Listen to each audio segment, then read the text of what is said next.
Good morning. I am Angela McConney, a commissioner for the Massachusetts Civil Service Commission. With me today is Rob Quinnen, the general counsel for the commission. The time is approximately 9:30 a.m. This is the second day of hearing held in person at the offices of the Civil Service Commission located at 100 Cambridge Street in Boston, Massachusetts. Additional days of hearing are scheduled for later this year on October 21st, 22nd, and 23rd. We're continuing from yesterday with the appellant's cross-examination of the respondent's witness, Detective Lieutenant Kevin Dwyer. Mr. Moynihan? Thank you, Madam Commissioner. Good morning, DLP. Good morning, sir. So I just wanted to go back to our appellant's Exhibit 19, which is APP 0107, first of all.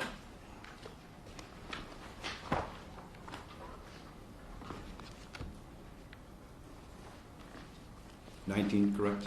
Correct. I'm there, sir.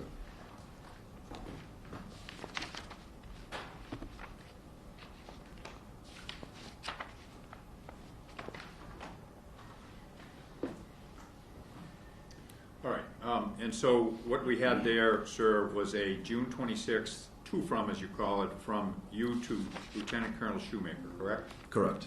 And we asked you yesterday what the purpose of this was, and I think we sort of characterized it as potential violations, and you told us that you were spitballing about potential charges, correct?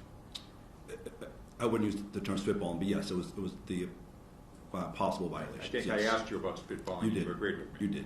Okay. And so in this, you told us also that you're not responsible for the ultimate charges in these cases, are you? Correct. And that's up to someone else. It is. And who's that someone else? Again, I'm not part of the process. It's the leadership in DST, along with the legal section, I believe. Colonel Shoemaker? He would be part of that process, right. Yes. And so you're drafting this email, I'm sorry, this to-from before the mistrial and the relief of duty, and you are highlighting and potential charges, correct? Correct. But why would you do that if you're not responsible for the ultimate charges? So again, I'm not responsible for the ultimate charges, but part of my job is to identify possible violations that directs my invest into what violations I should be looking at. Right. And in here you mentioned 5.23, which we went over yesterday, was dissemination, correct? Correct. And Michael Proctor was not charged with that, correct? I don't believe he was. And you also highlighted and mentioned admin 18, bias policing, etc., correct? The admin 47 for bias policing, yes. Yes. And he wasn't charged with that either, was he? So I'm not positive, but I don't believe he was, no. Okay. Now, you're aware, sir, are you not, that Michael Proctor was ultimately charged with unsatisfactory performance? Yes, sir. You didn't mention that in your to-from, did you? I don't believe I did, no. No, sir. All right. So somebody else came up with that, right? Yes, sir.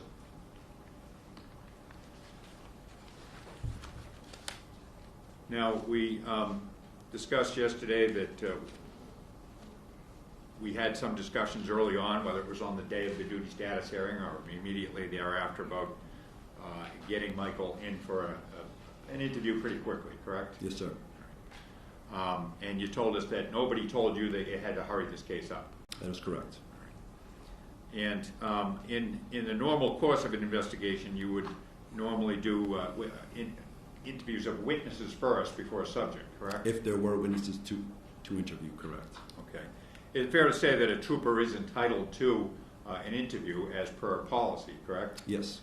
And a trooper is entitled to an interview as per the collective bargaining agreement, correct? Correct.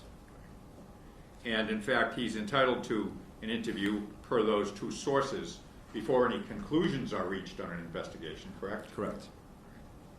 And is it fair to say that your report, well, let me back up. First of all, after you conclude your investigation, you prepare a report, correct? I do. And that report is done after you've interviewed witnesses, if it calls for it, and the subject, correct? The final copy is yes. Because the subject might be able to offer important facts in the interview, correct? Yes, sir. And mitigating factors. Yes, sir. And it's actually a matter of due process, isn't it, sir, that a subject should be allowed to be interviewed before conclusions are reached about an investigation? Yes, sir. And we saw yesterday under the policy that the subject of an opioid investigation is entitled to all constitutional protections, correct? Correct. And all collective bargaining protections, correct? Correct.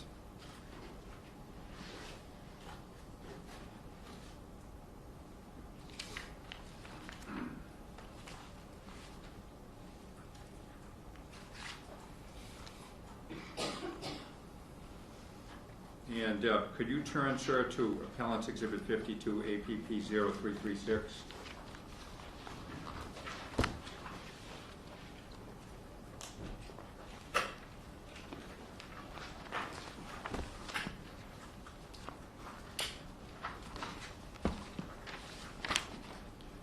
What was the page number again, sir? APP 0336. I'm there, sir.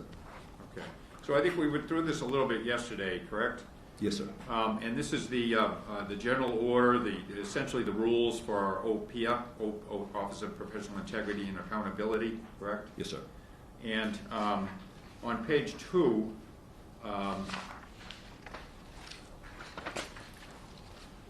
it describes the procedure for opioid cases, correct? It does. And the normal process is that you prepare a report on the investigation for DST, correct? Correct. And we said yesterday DST is the Division of Standards and Training, correct? Yes, sir. That's the division that you're part of. It correct? is. And in your report you provide supporting facts for each allegation, correct? Correct. And then a classification of the complaint, correct? Yes. And so the report is done after the investigation's finished, right? Yes, sir. And the findings, your findings, are presented in the report after the investigation is finished, correct? Correct. And so any sustained findings that you make would only be presented in the report after your investigation is finished, correct? Correct. And this investigation would include the interview of the subject, correct? It would.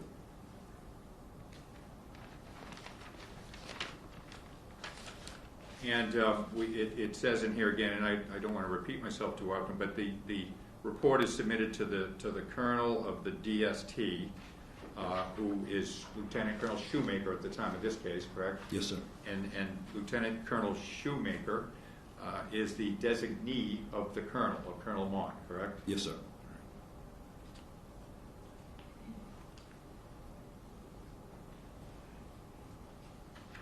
And so in the normal course of events, you would conduct your full investigation, correct? Yes. Yes. Interviewing the subject, witnesses, and you'd prepare a report, Yes, sir. and then you'd present it to Colonel Shoemaker, correct? Correct. And you'd have findings and conclusions. Yes. And after the report is finished and it's sent to Colonel Shoemaker, fair to say that the report is then reviewed by Colonel Shoemaker Yes, sir. and the legal department? Yes, sir. And in the normal course of events, if I'm the attorney for the trooper, then that report gets sent to me with a recommendation, correct? That is correct. And many times, negotiations take place between myself and the department, correct? Yes, sir. And as a matter of fact, it's a small percentage of cases, is it not, where we have to go to a trial board? So I couldn't speak to that, but that's my understanding. Your experience? Yes.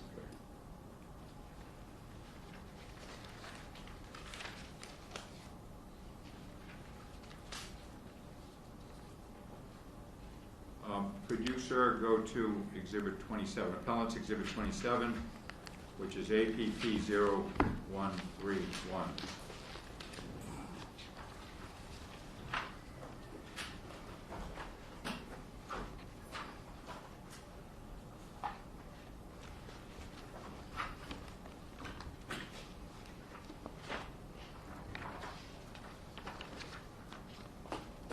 Yes, sir. All right, you there? I am. Okay, and so on APP 0131, we have an email, correct? We do. And that's from you to me, Correct. and that's dated Friday, July 12th at 3:22 p.m., correct? Correct. Friday afternoon.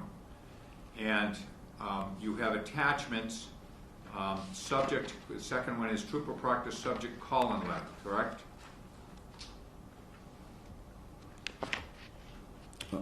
On the email page. I'm looking at the email. Yes, yes. Right. And then your email is, good afternoon, Dan. Attached to this email is the subject call-in letter for Trooper Proctor for 7/19/24, correct? Correct. I've attached transcripts we received from the court, as well as a summary I created. Let me know if you have any questions. If not, have a good weekend. Kevin, correct? Correct. So you sent me that on Friday afternoon on 7/12 at 3:22 p.m., correct? Yes. Who is Suzanne Caravaggio? She is the department prosecutor. Do you work hand in hand with her? I work with her, yes. Okay. And are you or are you not aware, sir, that Suzanne Caravaggio, is the department prosecutor, was trying to schedule a trial board with me on the morning of July 12th before we even agreed to an interview date? I was not aware at that time, no. Okay, fair enough.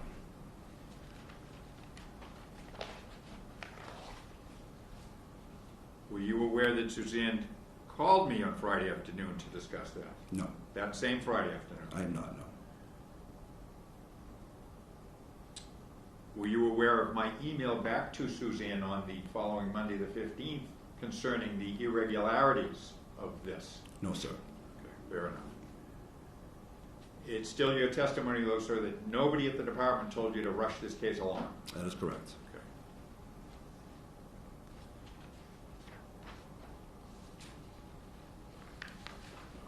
Zach, can I have Exhibit 29? Why don't you give me all 29, 30, 31, 30? Could you, DLT, turn to Exhibit 29, please?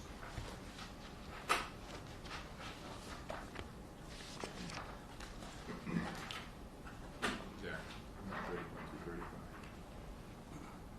Yes, sir. Are you there? So, Exhibit 29, APP 0140. You with me there? What was the page number again? APP 0140. Yes, sir. All right. And this is an email from you, correct? Yes, And it's to Bruce O'Rourke. it is. Who's Bruce O'Rourke? At the time, he was the OPAA unit commander. He's one of your bosses? Yes, Okay. The date of this is Thursday, July 11th of 24, correct? yes, And the time is 3:57 p.m., correct? yes, And the attachments are Proctor IAS 2024-0014 report draft, ... correct? yes, And so this is addressed to Captain and Goose, correct? yes, Captain is O'Rourke? it is. Who's Goose? Goose is DLT John Goslin. Okay, that's his nickname, It is, yes. all right? And so your email says, on July 11th, attached is the draft report for IAS 240014, correct? Yes, Please review and let me know any suggestions, corrections, changes. It has not been peer reviewed yet. For the interest of time in being able to submit it tomorrow. Goose, if you could look at it too. Make sure I didn't miss anything. Thank you. Kevin, did I read that correctly? you did. And so this is a draft of the final report that you're sending to Captain and Goose, correct? I don't believe it's the draft of my final report. It was the draft at the time. Correct. I misspoke. I'm sorry. Yes, It is yes. a draft of a proposed report. Correct. Correct? And you're sending it on July 11th, correct? Yes, sir. 8 days before Michael Proctor's interview. Correct. 3 days after his duty status hearing. Yes, sir. And is it fair to say that as of July 11th, DLT, you're not finished with your investigation? I'm not. And you make the statement that it has not been peer reviewed yet. What does that mean? Prior to us submitting a final report, when I read a report, it gets submitted to a peer for another set of eyes to look at it to see if anything was missed. Okay. And you state, for the interest of time in being able to submit tomorrow. What did you mean by that? I can't speak to that, probably for another review. At that time, I can't speak to what I meant by that. The invest wasn't done yet, so I don't know why I wrote submit. I assume it was to submit it for a peer review. Well, don't the words "for the interest of time" suggest that this was a priority? This case was a priority. And don't the words "for the interest of time" suggest that somebody might have told you hurry this case along? No, sir. Okay, you just wrote those words. I did, sir.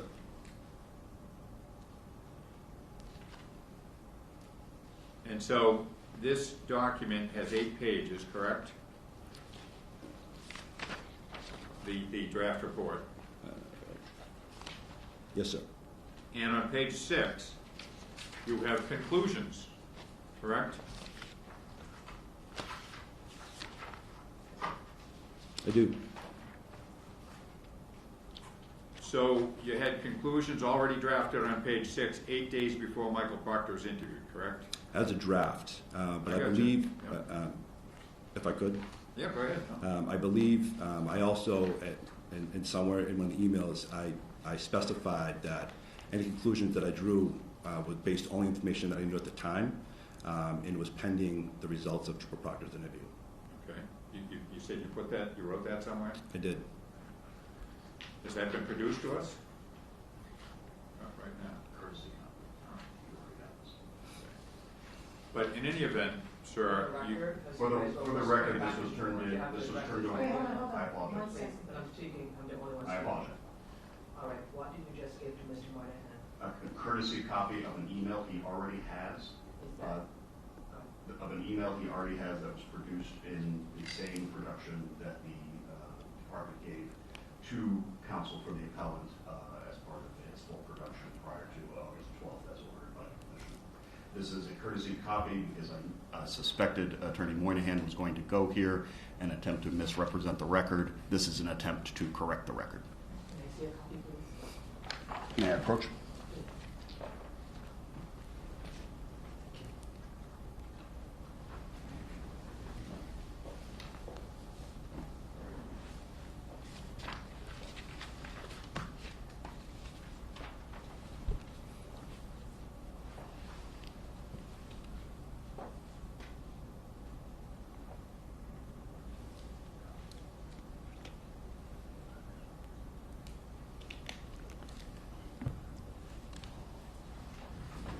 Mr. Moynihan, will you admit this into the record? Do you have time to read it? I'm sorry? Do you have time to read it? I quickly just read it. There is an email. I don't have, I can move on. Right, I'm just saying, do you want to submit it? You want No, to do that later? I don't wish to submit it. Okay, thank you. I'll hold on to this copy for now. Thank you. Thank you. Please proceed. DLT, I've asked you a number of questions, factual questions here this morning about this draft, correct? Yes, sir. Have I misrepresented anything to you? Nope. Nope. Okay, thank you. Now, on the draft, it's dated August 14th, correct? Yes, sir. What was the significance of August 14th? So if I could, it's actually dated August 14th, 2025, Yeah, right. which would have been about 2 weeks ago. Okay. I can only surmise, but this was probably a Word document. The Word documents I use auto-update the date field.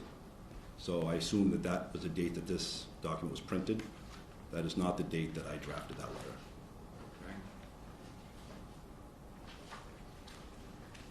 Okay. And was there any significance to August 14th of 24? Not that I can recall, sir. But in any event, you do have conclusions on page 6, right? Correct. And they take 3 pages. They do. Now, could you look at Exhibit 30, please?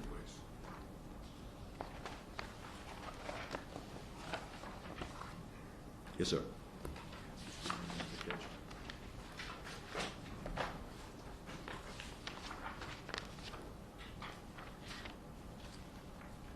And we have on APP 0150 an email from you again, correct?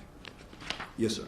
And that's from you, correct? It is? To Suzanne Caravaggio, Yes, yes the it is. Department Prosecutor, right? Yes. And also copied to Bruce O'Rourke, the captain. Yes. And the date of this is Friday, July 12, 2024, 10:33 a.m., Friday morning. Correct. Same day. And you say to Suzanne, attached is the draft report for IAS 240014 for your review. Thank you, Kevin. Correct? Yes, sir.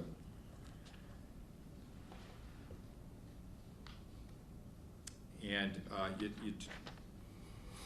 correct me if I'm wrong, I think you told us you were not aware that Suzanne was trying to schedule the trial board already on that day. Correct. And this is 8 pages, correct? It is. And again, you have conclusions already made, correct? I do.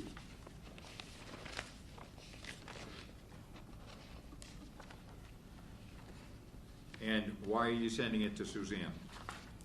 It's normal process to have multiple people look at a report to, again, find any missing elements or something that needs to be addressed. Is it normal process to send her a draft of a report before the subject's been interviewed? It's not unnormal or abnormal. How many times have you done that? I can't put a number on it, sir, but I'm sure I've done it multiple times. When was the last time you did it? I couldn't speak to that, sir. Michael Proctor's case? It could have been. Could you go to 31, please, which is APP 00160?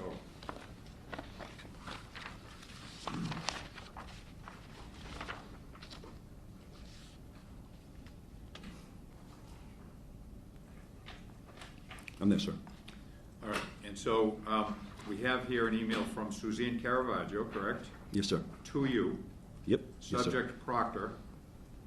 Correct. Date Friday, again, it was a busy day, wasn't it? A lot of emails, sure. Friday, July 12, 2024 at 12:46 p.m., correct? Correct. And the attachment is Proctor, case number, report, ... correct? Yes, sir. And Suzanne says to you, Kevin, please see the attached draft report with edits. Thanks, Suzanne, correct? Yes, sir. Now, the first thing I have to ask you about is, on the first page of this, now the report's 9 pages, correct? Yes, it is. And again, this is 7 days before Michael Proctor's interview, correct? Yes. And so, on the first page of the report, with edits, the date is changed by somebody, correct? Again, I believe that's the auto update feature because it's again changed to August 14th, 2025. Okay. Do you know what date originally was on these documents? It appears it was July 12th, 2024. And so, in any event, she makes additional edits to the report, correct? She does. And it now becomes 9 pages. Correct. And this is a week before Michael's interview, correct? Correct. I believe it went to 9 pages though because when Suzanne looks at it, she uses what's called track changes. Yeah. So the bulk of her edits have to do with grammar or spacing. So when you make the track changes, it doesn't take out what was originally written. It just puts her recommendations in there. So that's why it makes the document longer. Could you go to Exhibit 32, please, sir? Appellant's Exhibit, which is APP 0171.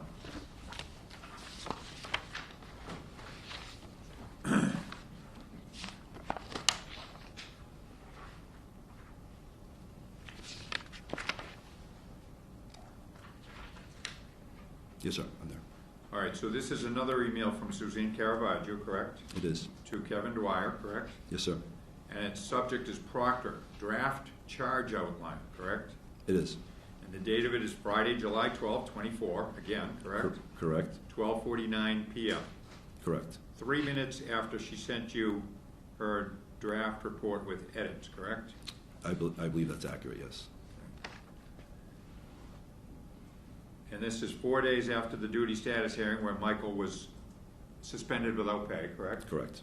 And it was 7 days before the interview. Correct. And she's sending you a charge outline, correct? For potential charges, yes. So is it fair to say that Suzanne Caravaggio is advising you of what charges you need to find Michael Proctor guilty of? That is not accurate. Well, what is the purpose of this? To advise me of what the potential charges are. I think that is unfair to say that anyone tells an investigator what charges to find guilt on. Okay, well, I'm just reading a document. What charges to what? To find guilt on. I'm just reading a document, sir, and I'm trying to infer what it means. But you told us that you don't decide the charges and I how do the not. case plays out at the end, right? I do not. Well, would it be fair to say Suzanne does do that? Suzanne is part of that process, yes. So Suzanne's the person who decides what the charges should be. She- Objection. has been answered. I believe Mr. Monahan, I believe the witness did say she's part of it. Thank you, he answered it. And so she then attaches an email, with her email, she has an attachment with potential charges, correct? She does. And she has 4 charges listed, She correct? does. Yes, sir. And the first one is unsatisfactory performance. It is. And that's ultimately what Michael was charged with, correct? Yes, sir. And that's ultimately what Michael Proctor was fired for, correct? I can't speak to that, sir. You don't know that today? I don't know what caused that, the determination for No. discipline. My question, I'm sir, sorry, is, hold on a second. sorry. His voice is dropping and you're asking the Apologize. question. So what I have so far is I don't know what caused the termination for the, I don't know what played into the process to cause the termination, as far as what weight was placed on which charge. Okay. But you know that, as we sit here today, that Michael Proctor was fired for unsatisfactory performance, Class A, correct? Correct. And that's one of the charges Suzanne Caravaggio suggests to you. It is. And then she has dissemination, alcoholic beverages, and use of equipment, correct? Correct. Now, use of equipment is a Class C violation, correct? Yes, sir.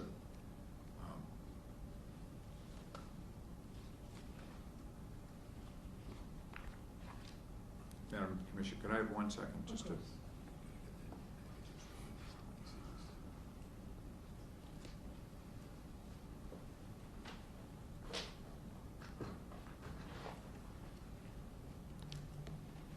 If I could just have a moment.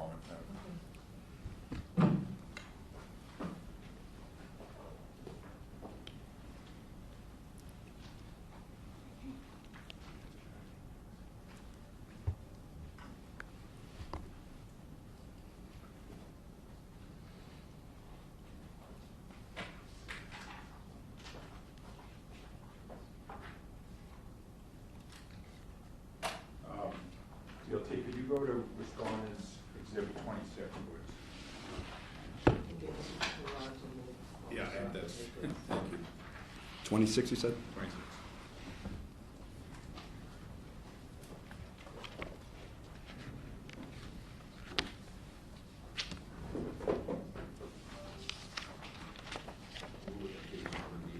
It would be R0667. I'm there, sir. I'm sorry, tell me the. R0667.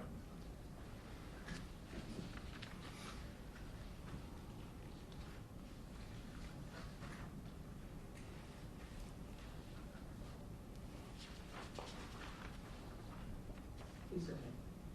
Okay, thank you. You ready, sir? I am, sir. All right. So let's go, first of all, let's work from the bottom up. Use of equipment is a Class C violation, correct? Correct. And looking at page 1 of 5, R0667, Class C violations for a first offense, you can't be fired for that, right? For the first offense, no, you cannot. Okay. Looking up alcoholic beverages and drugs, which we'll talk about later, that's a Class B offense, correct? It is. First offense, Class B, you can't be fired for that, right? Correct. Dissemination of information, Class C. First offense, Class C, you can't be fired for that, right? Correct. Unsatisfactory performance. If you could turn to page R0669 of this index of rules and regulations. Actually, let me back up, sir, just so we know. What are we looking at here? This is the Appendix A. It's the discipline guidelines.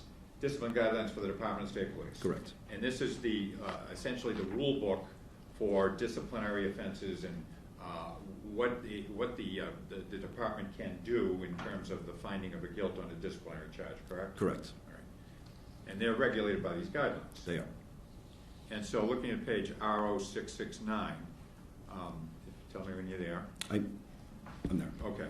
And so Suzanne recommends 5.82, unsatisfactory performance, Class A, correct? Yes, sir. And so looking on page 3 of 5, R0669, do you see 5.8.2 in the middle of the page under unsatisfactory performance? I do. And is it fair to say, sir, that the department can choose at its discretion to classify it as a Class D, which would not be fireable, correct? Correct. Class C, which would not be fireable, correct? Correct. Class B, which would not be fireable. Correct. Or Class A, which would make it fireable, correct? Correct.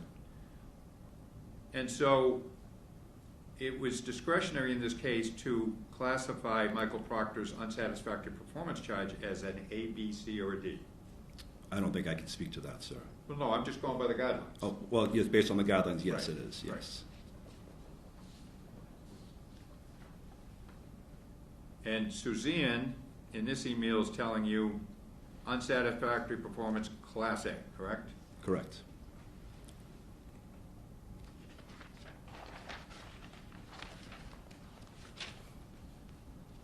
And Michael Proctor was never charged with dissemination, was he? I don't believe so, sir.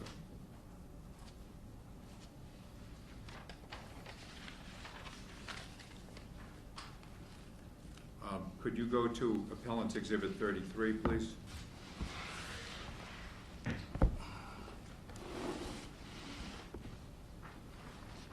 Which is APP 00, I'm sorry, APP 0174.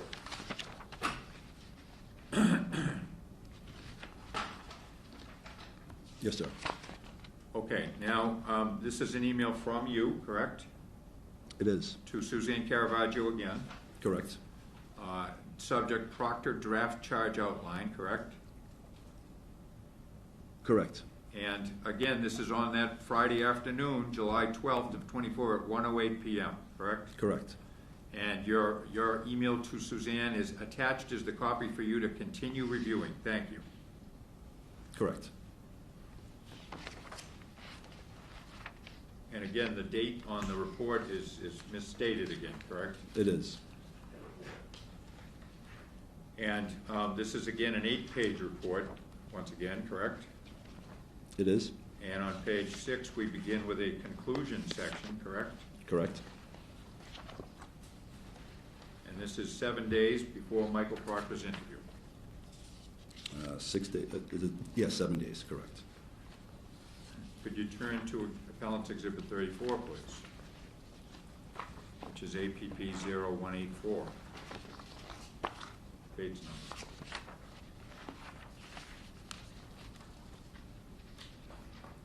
Yes, sir. All right. This is another email from you to Suzanne Caravaggio, correct? It is. And she's the prosecutor for the legal department. She is. And again, subject Proctor-report, correct? Correct. This one's dated Tuesday, July 16, 2024 at 5:06 p.m., correct? Correct. And it says, thanks Suzanne Kevin, correct? Yes. Now, apparently just prior to that, Suzanne had sent you an email on July 16th at 5:06 p.m., correct? Does it appear that way? Yes. And it says, subject Proctor report, and it says, hi Kevin, attached please find your current draft of your report in Proctor with my changes. Please let me know if you have any questions. Thanks, Suzanne. Correct? Yes.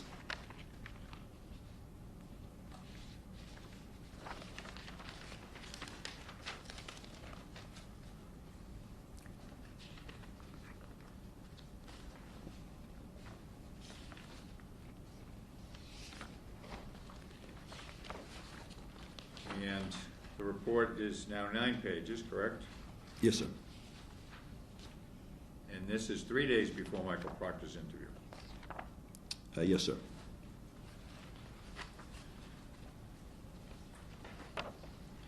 Could you go to Exhibit 35, please?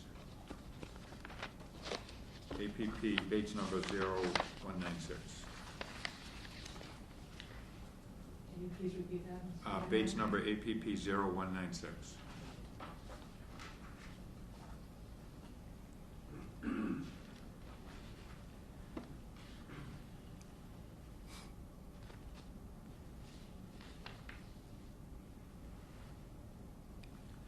You there, sir? Yes, sir. All right. And so, this is an email from you, correct, It is. to Jeremy Sweeney. Correct. Who's Jeremy Sweeney?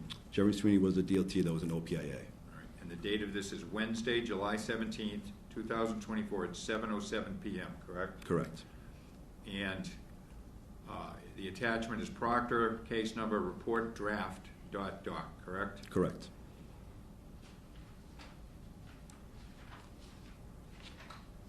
And attached to this, sir, is a report of 12 pages, correct? Correct. Draft report of 12 pages? Yes, sir. So the report has now grown from 9 to 12, right? Correct. And this is 2 days before Michael Proctor's interview. Yes, sir. So at this point in time, July 16th, this report's been reviewed by Suzanne, by you, by Goose, and by Sweeney, right? Correct, sir.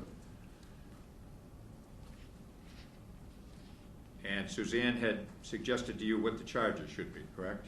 She did not suggest to me what the charges should be. Well, I guess, let me just, I don't want to misstate what she's doing there, but what is she doing there when she sends you that potential charge outline? So I believe that's what the potential charges would be. So she's not suggesting that to you, is that what you're saying? She's not suggesting to me as in regards as to how my invest should move forward. Okay, fair enough. Now, on page 6, if you could, of the report, which is APP 0203, could you please look at that? Yes, sir. So you added paragraphs 9 and 10, correct? Yes, sir.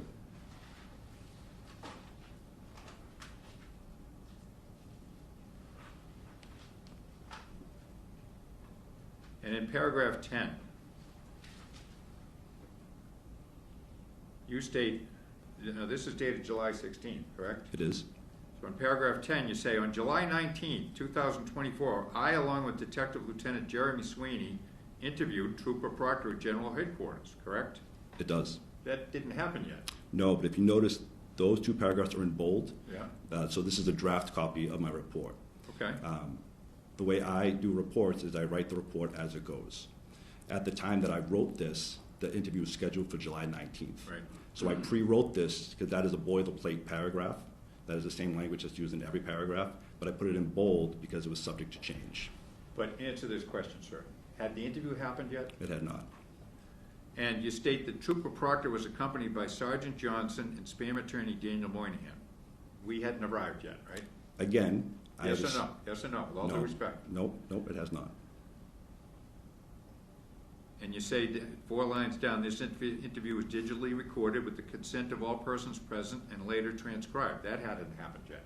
Objection. Correct. We've been through this. He says it's a form paragraph that is written. It's the same in every report he writes. He fills in the details, and then he corrects it after the fact if it needs it. But he has already testified that this is something he pre-filled before the interview took place because it's a boilerplate paragraph. This questioning is badgering and irrelevant and misleading. I'll allow the question. Thank you, Mr. Carlin. Do you want Mr. Monahan to repeat that question? Please. Paragraph 10. So it says this interview was digitally recorded with the consent of all persons present and later transcribed. Again, that hadn't happened yet, It correct? had not happened yet, correct. And then in paragraph 11,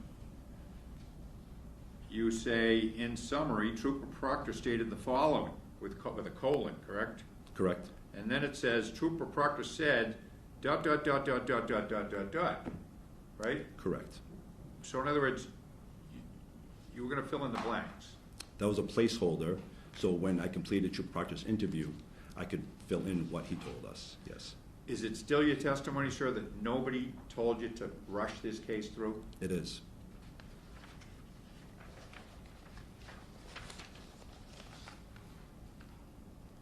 Is it fair to say that Michael Proctor's subject interview here was just a formality? That is not true. Is it fair to say that Michael Proctor's termination was just a predetermination? I can't speak to that, sir. Now, on page 10 of that report, can we look at that, please?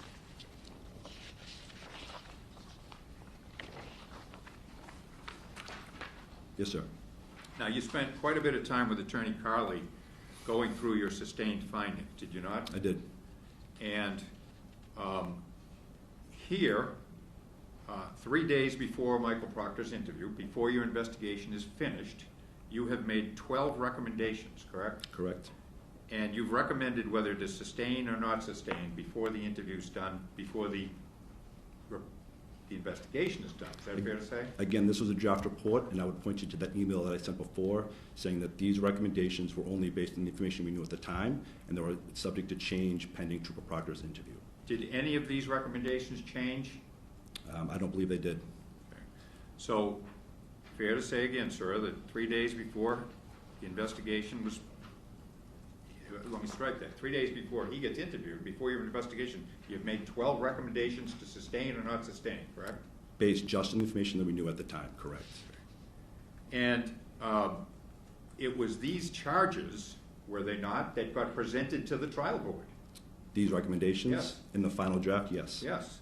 And it was these charges which served as the basis to fire Michael Proctor. Yes, sir.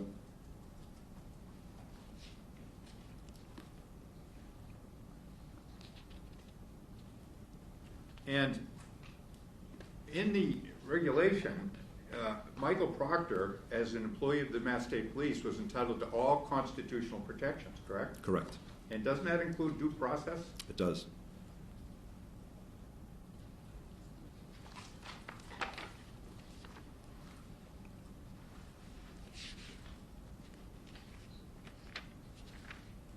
Now, I want to ask you a series of questions about Michael Proctor's interview on July 19th. Yes, sir. So this interview took place on July 19th, 3 days after that last report we just looked at, right? Yes, sir. And I was there, You were? and there was another attorney there, correct? Correct. And you were there, and then Mr. DLT Sweeney was there, right? Correct. Right. And is it fair to say, as of that date and even up until the present, you've never seen the entirety of these text message threads? Can you ask that again? Two questions, I'm sorry.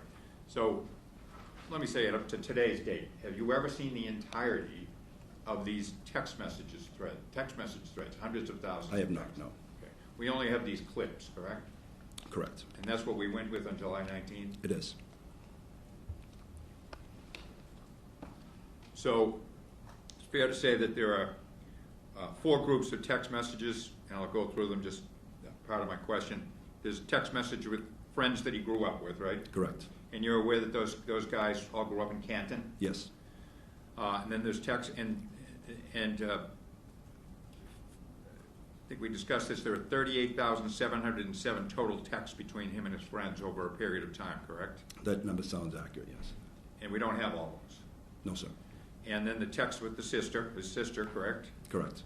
And there were 2,865 total texts between him and his sister, correct? Sounds to be right, yes. And then there were texts with his wife Elizabeth, correct? Yes. And these are private texts, right? Yes, sir. And there's such a thing known as a spousal privilege in the law, isn't there? Yes, sir. And Michael never asserted that privilege, did he? He did not. And there are 1,162 texts between he and his wife, correct? I don't know the number, but that Sound wouldn't about surprise right? me. Yes, sir. Okay, but we didn't have all those. We did not. And then the text with other troopers in the unit. There were 43,380 texts between he and the other troopers in the unit, correct? Again, sounds about right, yes. Okay. By the way, was any other, and these all happened back in 22, the text with the other troopers? Yes, sir. No other trooper faced discipline as being part of these conversations, did they? I don't know if I can speak to that, sir. I wasn't involved in any other processes. Okay, fair enough.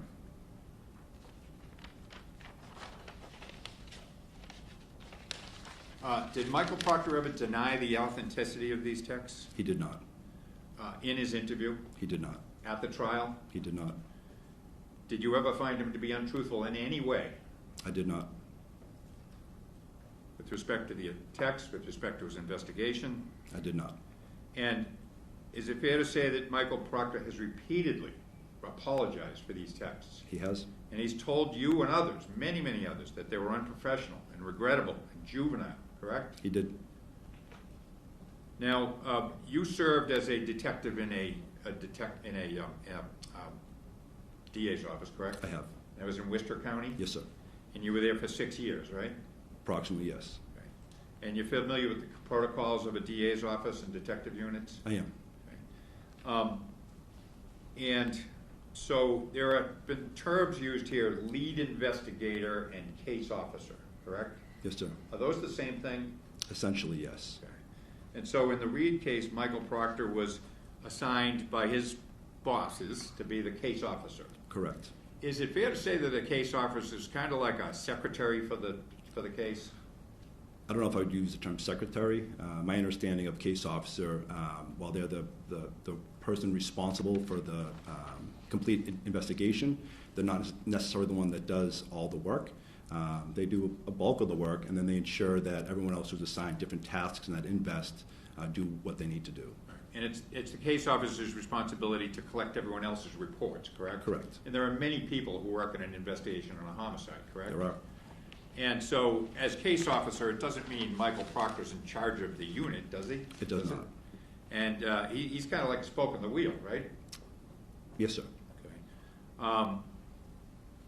And so, by coining Michael Proctor as the lead investigator in the Reed case, it suggests that he was in charge of the investigation, does it not?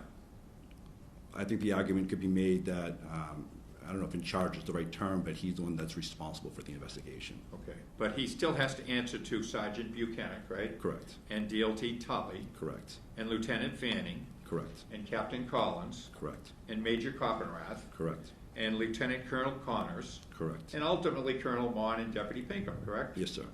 And so he's at the bottom of the rung. In that chain of command, yes, he is. So he does, and as a trooper, you're obligated to follow the orders of your superiors, correct? Yes, sir. So is it fair to say that in a homicide investigation, which you're familiar with, right? I am. It is a collaboration between all members of the DA's of the SPDU unit. It is. Okay. And it's also a collaboration between the State Police SPDU unit and the DA's office. It is. And Michael Proctor did not have authority to supervise this investigation in the Reed case, did he? As a supervisor, no. And he did not have authority to decide what to charge Miss Reed, did he? Correct. And he did not have authority of whether to charge her, correct? Correct. That's the decision of the Norfolk County DA's office. It is, yes. And so, could we go to Respondents Exhibit 20, please? You said 20? Yes, please. And it is base number RO 513, 514.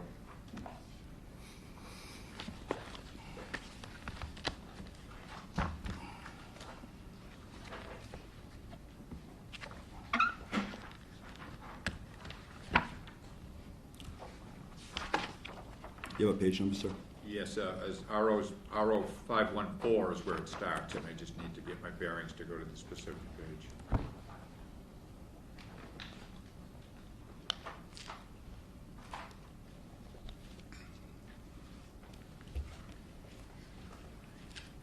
I'm going to go to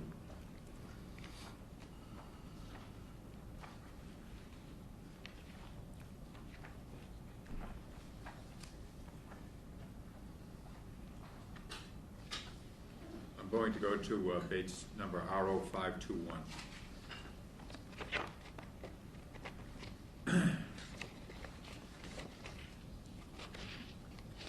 I'm there, sir.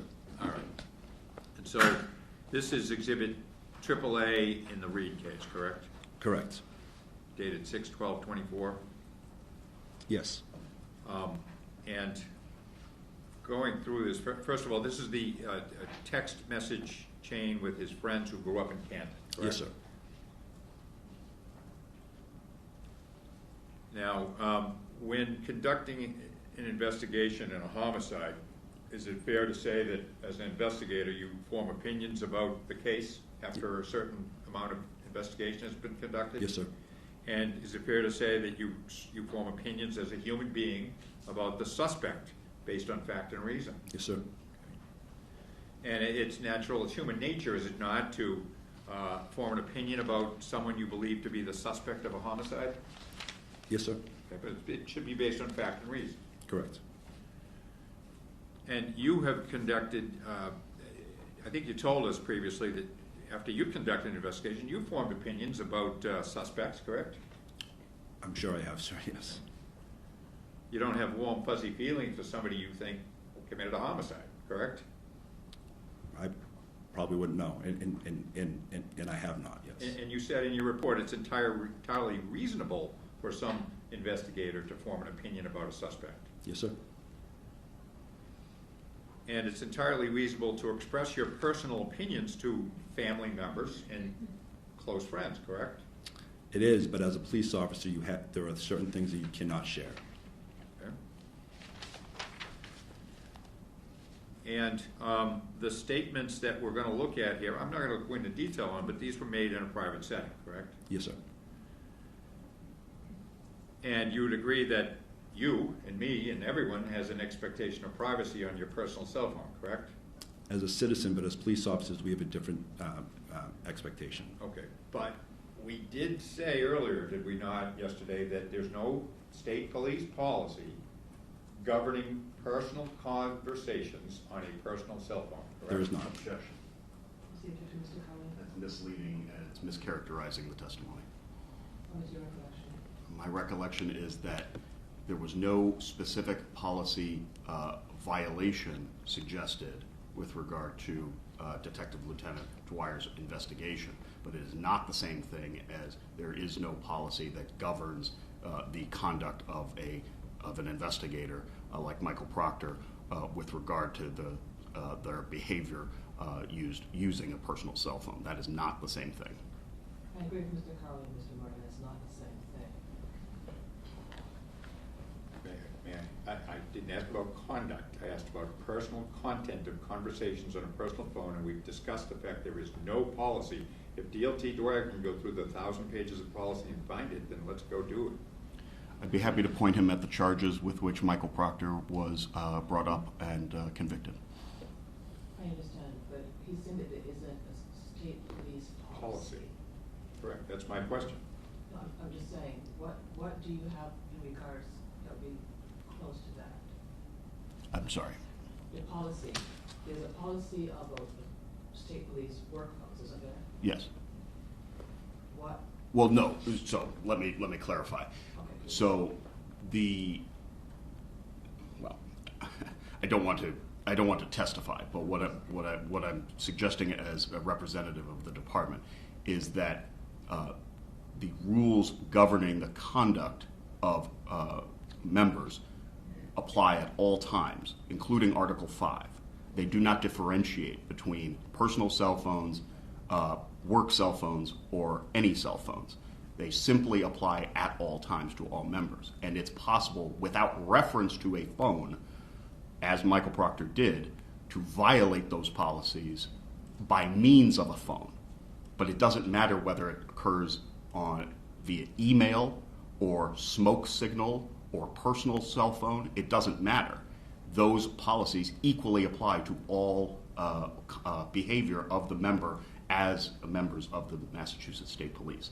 So it's misleading and it's argumentative to suggest that just because a specific policy was not written for this member's misconduct, that therefore no such policy applies to him. That's simply false. I'll accept Mr. Carley's explanation and his objection. May I follow with a question that's very, very specific and not like the discussion that Attorney Carley just presented. It concerns only whether there exists a policy concerning personal content on a personal phone in a private conversation. Is there or is there not a policy? And we talked yesterday, there is not a policy. I'm just confirming. Do you have an objection to that question, Mr. Carley?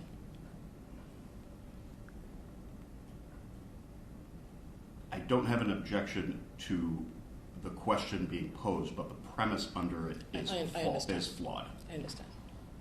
Mr. Dwyer, do you want him to repeat the question for you? Please. Thank you. We have probably 1,000 pages of policy and regulations, correct? Correct. Is there a policy or regulation prohibiting the way that you speak to friends and family on your personal cell phone? There is not. Okay, thank you. So could we look at Bates RO 521, please? Yes, sir. Please repeat that, Mr. Martin? I'm sorry, Bates RO 521. And so, are you with me, Lieutenant? I am. DLT. And so the first text is, is late in the evening on January 29th of 22, correct? Yes, sir. And it comes from somebody named Bird, right? It does. And we learned from the video we watched yesterday that Bird's one of these guys from Canton's nickname, right? Correct. And he's also known as 1311, who's it's the last four of his cell, I suppose. Yes, sir. And then we have, just so I'll go through it now, we have 1311, we have 5051, correct? Yes, sir. Is that another person's cell phone, the last four numbers? I would assume All yes. right, and then following on the page, we have more from 5051, and then we have down the bottom of page RO 522 0095. You see that? Yes, sir. And so it appears from this initial text thread that there are three people on this, correct? It would appear that way, yes. And there's Michael Proctor and then three buddies from Canton. Yes. And so the first text is late in the evening on January 29th at 10:36 p.m., correct? Could we back up? I just don't want to be. So it does appear that there's three phone numbers there. It also appears in the gray. There's a fourth person. I assume that's Trooper Proctor. Yes, So right, that's what I so said, the Trooper four. Proctor Okay, plus okay. three buddies from Canton.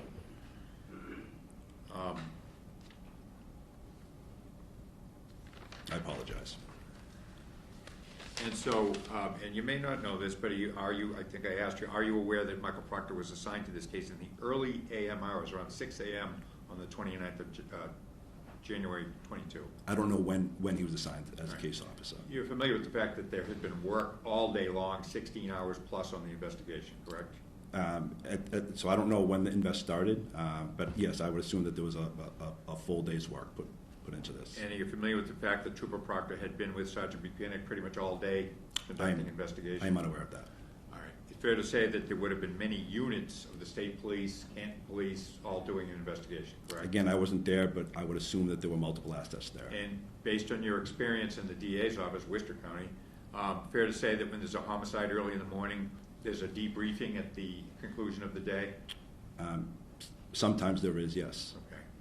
And are you aware of the fact that at 10:36 at night, that night, Michael Proctor was at home? I am unaware of that. Okay, fair enough. Could we look at Exhibit 48, please? Appellant's exhibit, and I'll have the Bates number in a second, Madam Commissioner. Thank you.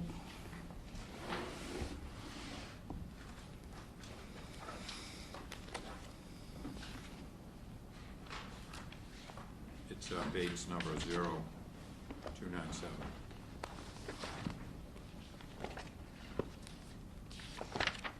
Yes, sir. You there? I am. All right. And we have here a Canton police report, correct? Yes, sir. And you told us in the previous hearing that you don't know who was there at the scene. You don't know how many people were there because you didn't go there, right? Correct. You aware of the fact that Michael Proctor didn't go there either that day? Are you aware of the fact that Michael Proctor did I'm not not go aware to of the that, scene? no. And this Canton police report is dated January 29th of 22, correct? Correct. And right at the top it says it's done by Sergeant Sean Good. Yes. And it says above his name, January 29th, 2022 at 8:24 in the morning, correct? For the report date, correct. Right. So Sergeant Good has completed his report as early as 8:24 in the morning, correct? I'm sorry, objection. Can we go to sidebar, please? Please. I thought this was public.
6 a.m.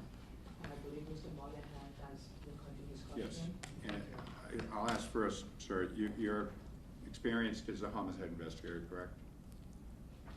Ask it again. You're an experienced, the answer is yes, I think. You're an experienced homicide investigator. Yes, sir. And so when there's a homicide, it's necessary for a lot of state police units to appear at the homicide scene, correct? Usually, yes. Who are those units that show up? It could be anyone from the SPDU to crime scene services. If a firearm's involved, ballistics, the crime lab, it could be a number of units, sir. And so is it reasonable, is it also fair to say that the local police show up at the homicide scene? Yes. And there would be EMTs there, There could be, yes. possibly, and fire departments possibly? Again, possibly, yes. And so in this particular case, we're talking about Karen Reed, is it fair to say that all those units were probably there at the scene that morning? A lot. You can answer this, like. So I would assume, Based on your experience? I would assume a number of those assets may have been there, yes. Okay. And could you look at Appellant's Exhibit 48, please? Yes, sir. It's APP 297. This is a report from the Canton PD, correct? Correct. And on page 2, there are persons listed, correct? There are. And there are how many people listed as persons being present? On this page, there are 7. And then 3 on the following page? Yes. Total of 10 persons present at the Cor- scene? Correct. And are you familiar with Canton? I am not. All right. Familiar with the fact it's a small town? I know nothing about Canton. Good, okay.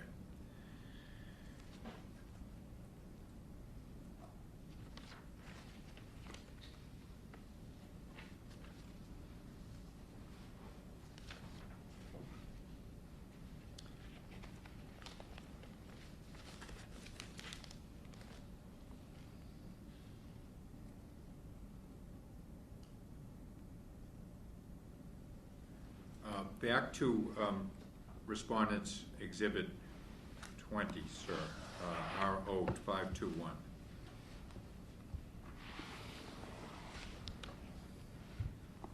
Yes, sir. Now, again, Trooper Proctor, Michael Proctor was not charged with dissemination of information, correct? Correct. And so looking at that first entry, these are all, again, just don't want to repeat, but January 29th, 1036 is the first text message, correct? Correct. And it's from Bird, and it says, as we heard in the video, I need to brandish a gun more often, correct? Yes. Yes. And then somebody 5051 at 1037, a minute later, says it's bold, Correct. correct? Now, did you ever interview any of these friends from Canton to find out what they knew and what they didn't know? I did not. Is there a reason for that? It was irrelevant to my invest. How do you know? How would you know what they knew already before Michael Proctor texted them? Again, that was irrelevant. Oh, okay.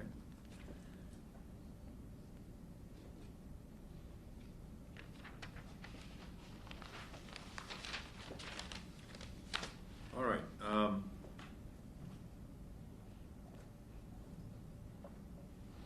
So you don't know who 5051 is, I do not. and you don't know who Bird is, I do not. and that wasn't relevant to you. No, the focus of my investigation wasn't that Trooper Proctor was advising people or teaching people about information. It was the fact that the information he shared, he should not have shared. Okay. And so at the bottom of page 0521, 5051, who we don't know who it is, correct? Correct. Says, and by the way, I guess Mike's nickname is Chip, correct? Yes. So 5051 at 10:52 on January 29th says Chip, name of that BPD cop, correct? Correct. And prior to that, there had been no transmissions from Michael Proctor, correct? It does not appear to be, yes. Do you know how this guy, 5051, already knew that the decedent was a BPD cop? I do not. Is it not clear that this guy already knew that the victim was a BPD cop? It appears that he knew, yes. And based on the text, that information did not come from Michael Proctor, I don't know where that information came from, sir. but not from Michael Proctor on this text chain. From what I see in front of me, no. Right. And you never spoke to 5051. I did not.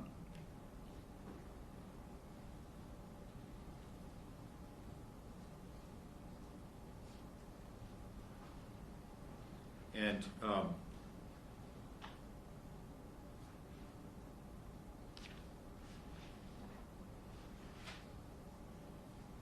is it fair to infer, sir, that people in Canton as well as the Boston Police Department would have known during the day of January 29th of John O'Keefe's death? Objection. Mr. Conlon? People would have known. I don't even know what counsel's asking. It's completely vague and inappropriate. Cross-examination. Can you raise your question? Fair to say, huh?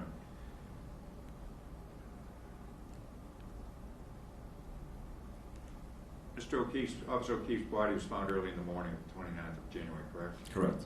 And he was a Boston cop. He was.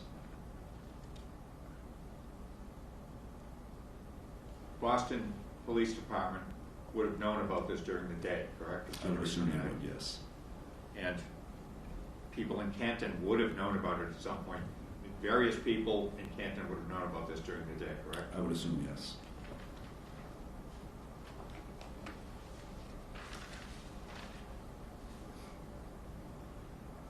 And during Michael Proctor's interview, he told you that many of his comments about waffling and various things were opinions of his, correct? Correct. And it's fair to say that as a homicide investigator, and again with human nature, you formed opinions about a case after conducting a full day of investigation, correct? You would. And fair to say Michael Proctor did not share any investigative strategy in his text messages, did he? Yes, he did. All right, well, let's look at your prior testimony.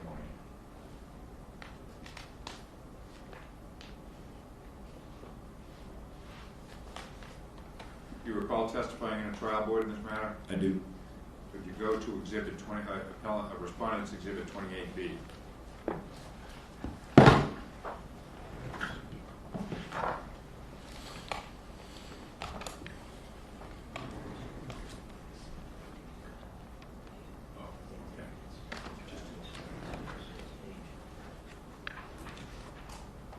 Do you have a page number, sir? Just give me a moment.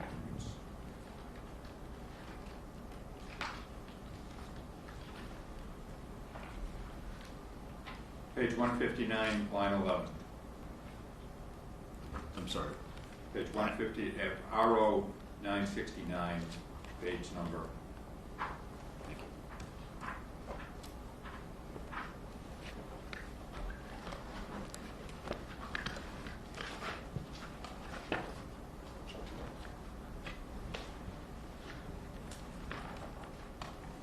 Give me a second, sir.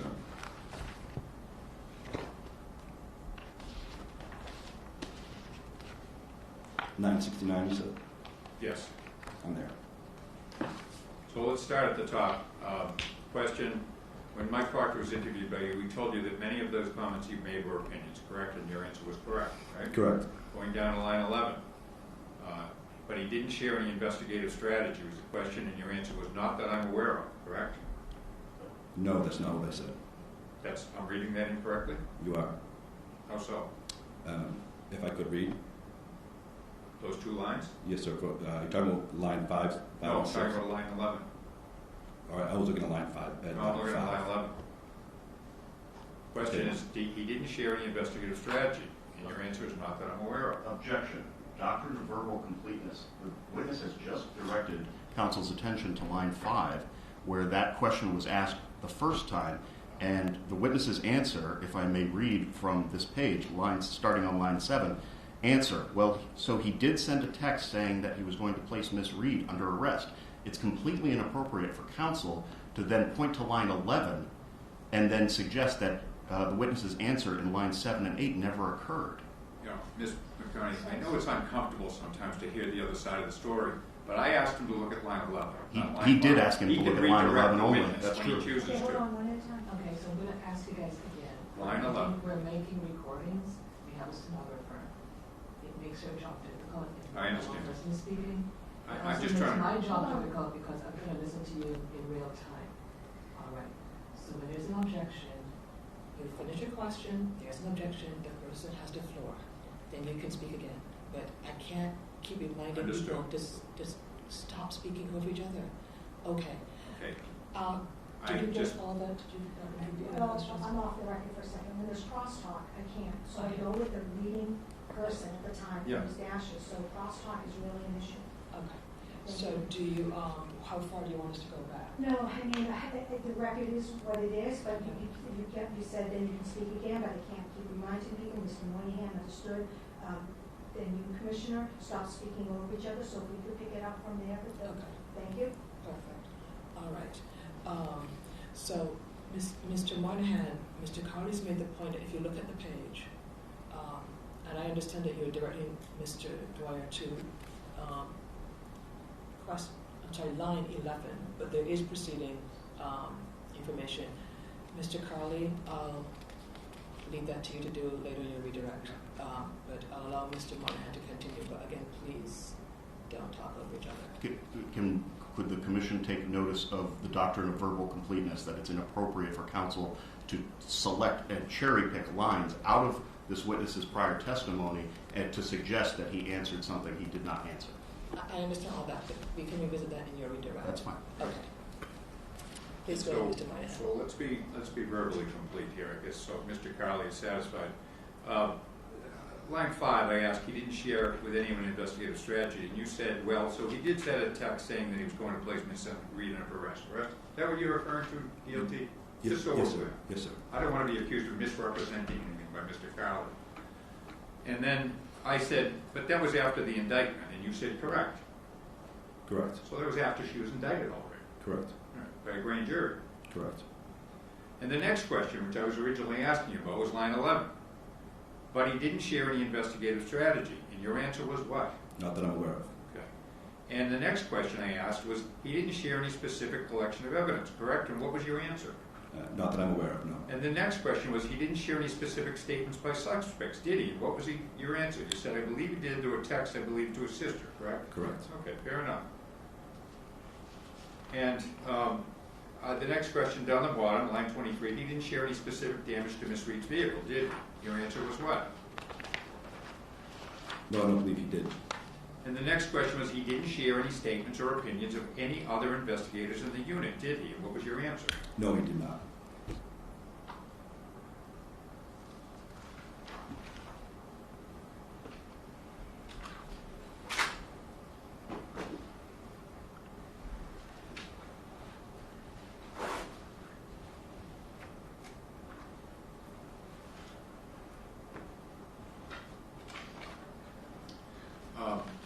Could we go to your report, DLT Exhibit 18, and I'll get the base number in a second.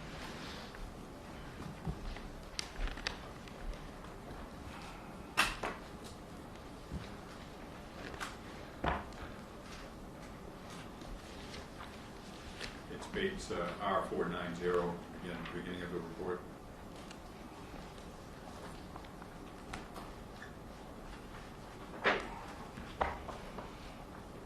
Yes, sir. All right, could we turn to paragraph 21, which is page 10 of your report, and it's date stamp R5, I think it's 500. I could be correct. 21 starts on 499. Paragraph, oh, I'm sorry, you're right. 21 starts on 499. I'm there. Okay.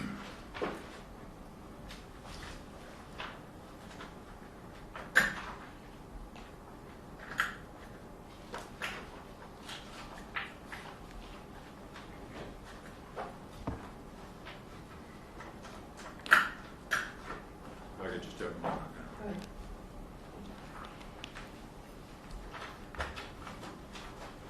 Okay. It's actually on the following page, sir, 500, in paragraph 21.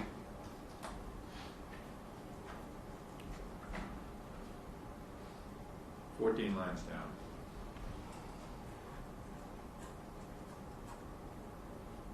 where it says that there is no evidence to show.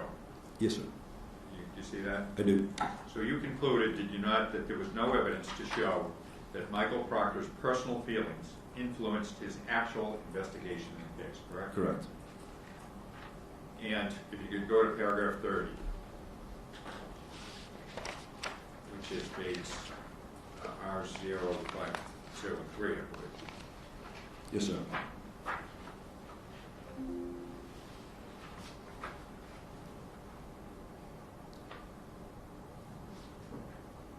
And you stated in your report after your investigation that there was no evidence to show that the police actions taken by Michael Proctor were directly influenced by his personal feelings about Karen Reed, correct? Correct. And then up in paragraph 29, sorry to jump around,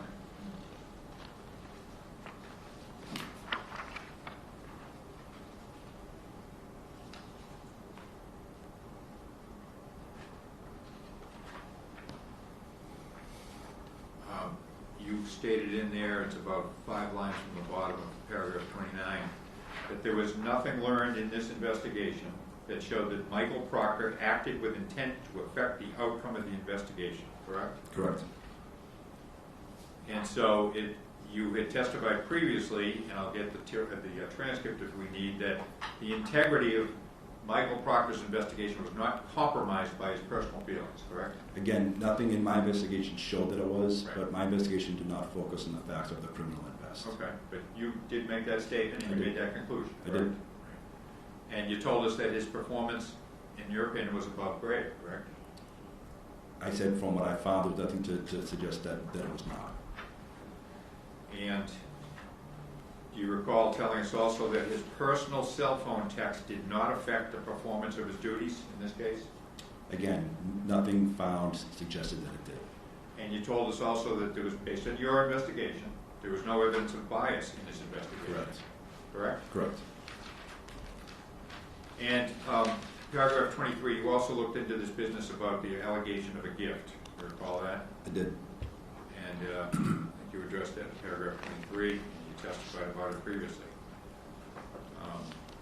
And you concluded that there was nothing learned through this investigation that suggests that Super Proctor or his wife ever had communications with a potential witness about a gift, correct? Correct. And you concluded that that statement was made as a joke, Correct. jest. And you concluded that Michael Proctor clarified that he had no intent for Karen Reed to kill herself, correct? Correct.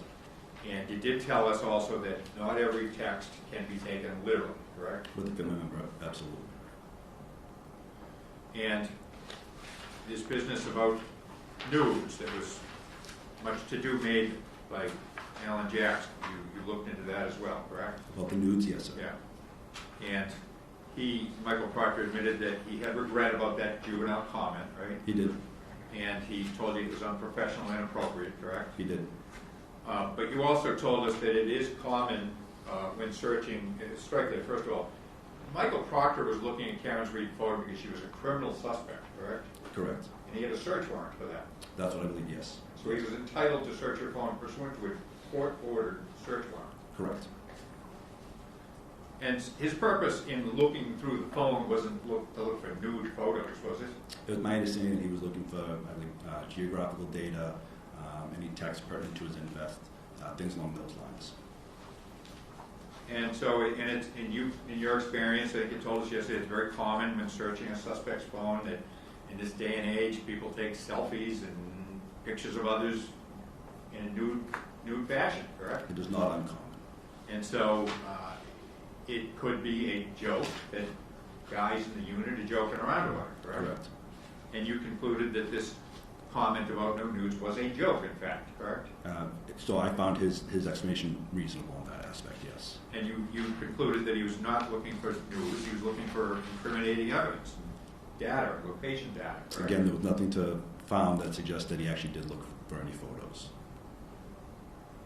And there was never any allegation in your investigation that Super Proctor planted evidence, is there? No. Or that he compromised any evidence, correct? No. And so, as a case officer,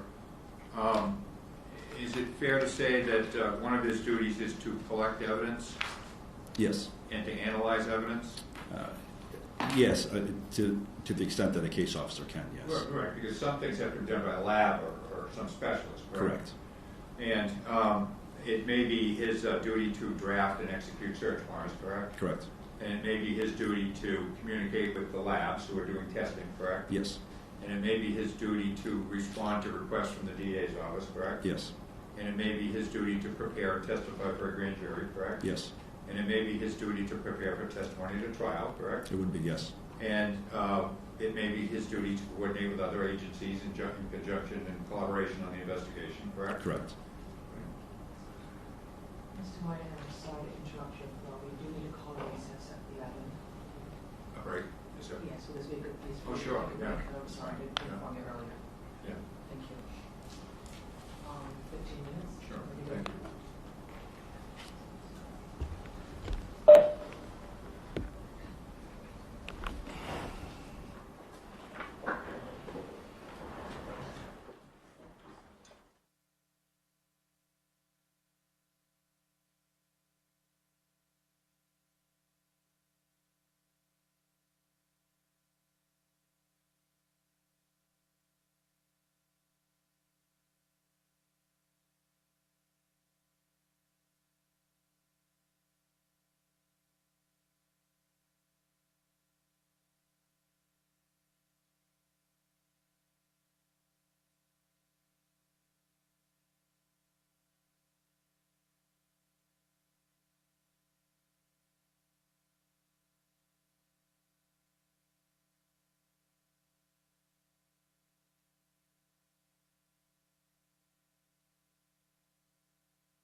back on the record, the time is now 11:24 a.m. And I am joined by Jason Walker, who was one of our summer clerks. He's starting his second year at the U of A school right now. So welcome, Jason. And we give great internships here at the Civil Service Commission. We'll tell you that.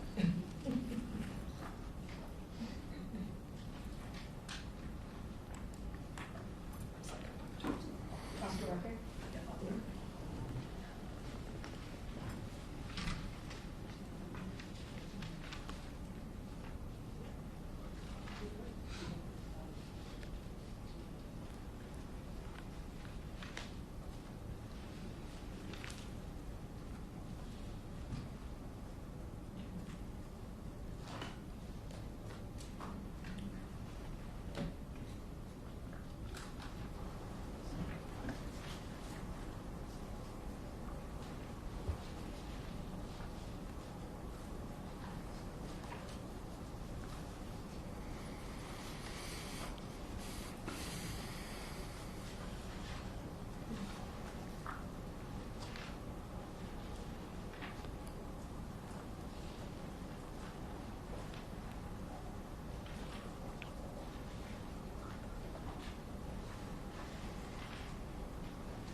Thank you for your patience. As you know, technical difficulties happen in real life.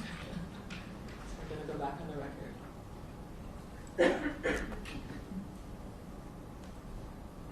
So again, the time is 11:27 a.m.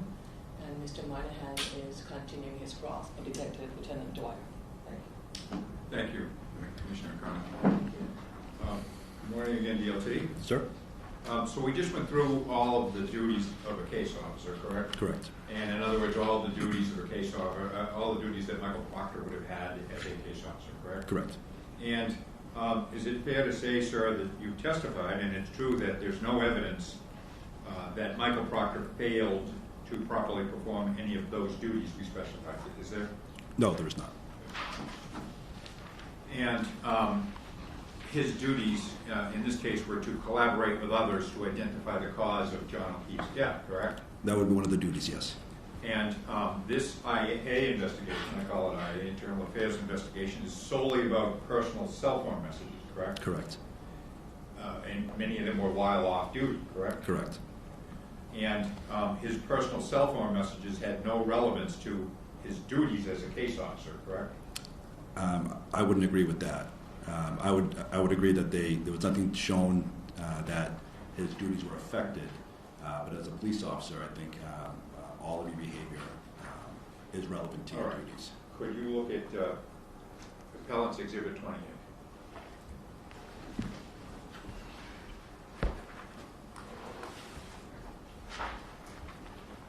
And it would be RO 977 page stamp.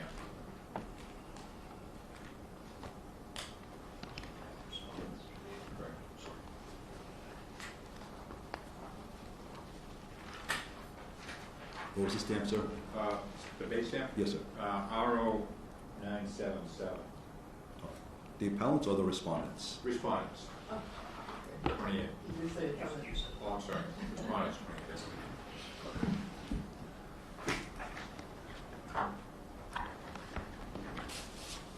One more time with the base stamp, sir. Sorry. 977.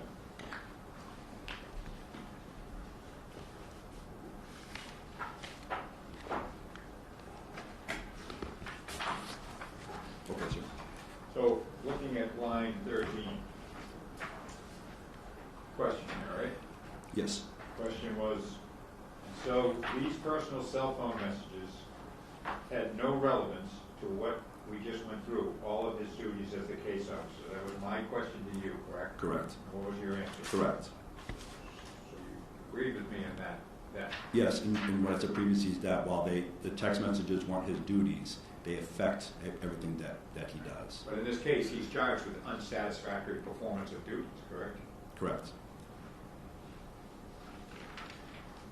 And so is it fair to say then, DLT, that his personal cell phone messages did not affect his ability to perform his functions as a case officer? There's nothing to find to suggest that it would. And the actual steps he took as an investigator were based on fact and reason as far as your investigation, correct? So I can't speak about the steps that he took as an investigator. Okay, but you found no evidence to suggest that the steps he took as an investigator were not based on fact and reason, did you? Correct. And the Norfolk County DA's office did present this to a grand jury, correct? The Karen Reed Yes, sir. case? And Karen Reed was indicted by a grand jury, correct? She was. And as a matter of fact, the DA's office prosecuted Karen Reed, correct? They did. Not the decision of Michael Proctor by any means, correct? No, it's not.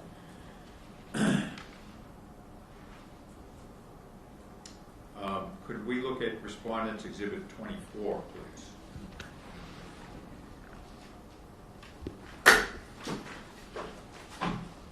It is RO 643, page stamp.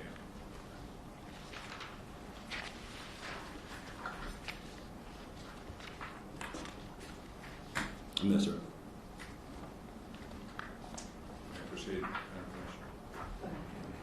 And so this is, what is this we're looking at? Article 5, the rules of conduct. Okay. And could we go to page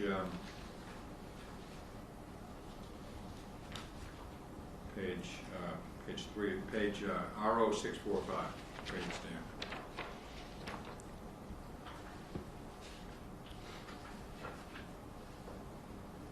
Yes, sir. All right, and so 5.8 is titled unsatisfactory performance, correct? It is. And if we turn to the following page, we see 5.8.2, correct? Yes. And that's the charge that Michael Proctor was fired for, correct? 5.8.2? One of them, yes. Well, that's the only one he was fired for. Okay, yes, correct? correct. Because the other one is a Class B. Correct. And so 5.8.2, we've already demonstrated that that can be classified by the department at the discretion of the department as A, B, C, or D. Yes, sir. And here it's an A. Yes, sir. And so looking at 5.2, there are a couple of components to that section, are there not? There are. And so the first one is, it says unsatisfactory performance may be demonstrated by, first, a lack of knowledge of the application of laws required to be enforced, correct? Yes. Was there any evidence of that on Michael Proctor's part in this case? There was not. The second part is an unwillingness or inability to perform assigned tasks. Was there any evidence of that on the part of Michael Proctor? There were not. The third part is the failure to conform to work standards established for the member's rank, title, and position. Now, you just told us that Michael Proctor did not derogate from any of his duties, correct? From his DA duties, correct. Correct. And there's no evidence that he derogated from any of his duties as a investigating officer, correct? Again, as it relates to his duties with the SPDU, correct. Correct. His job Correct. as an investigator. Correct. And the next part of that is the failure to take appropriate action on the occasion of a crime, disorder, or other condition deserving state police attention. Correct. And there was no evidence of that uncovered, correct? Correct. I'm sorry, And there's then- no evidence of that. I'm sorry. Is that correct? There was no evidence of that, correct? Yes. Okay, thank you. And your answer, sir? It was correct, yes. I'll slow down. I just missed the word, thank you. And the fifth part of 5.8.2 is states by an absent without leave, correct? Correct. And there was no evidence of that here, correct? Correct. But Mike Proctor was charged with unsatisfactory performance, Class A, 5.8.2, and that's what he was fired for. Correct. Again, if I could just clarify, I found no evidence to suggest that any investigative steps or things that affected the case were affected by the text messages. Okay. Again, I didn't look at his duties as a trooper or as a member of the SPDU. Yeah. And so you didn't come up with the charges. We concluded that, right? Correct. And who's Captain Scott? Do you know? Captain Scott at the time was the assistant department prosecutor. Exhibit 58. You can look for that while I ask. And DLT Dwyer, you uncovered no evidence of any unprofessional conduct on the part of Michael Proctor, other than on his personal cell phone, correct? Correct. And there was nothing except on his personal cell phone that affected his credibility, was there? Nothing that I could find, correct. And did you ever talk to Captain Scott about the appropriate charge in this case? I did not.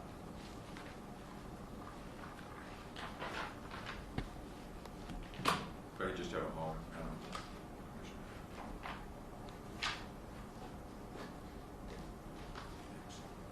Could you go to Appellant's Exhibit 58, APP 0382?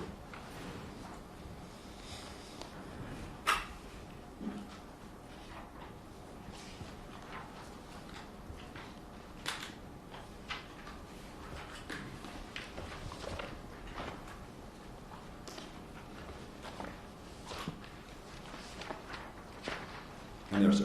All right. And so this is a to from, as you call it, correct? It is. Dated August 2nd of 24. Correct.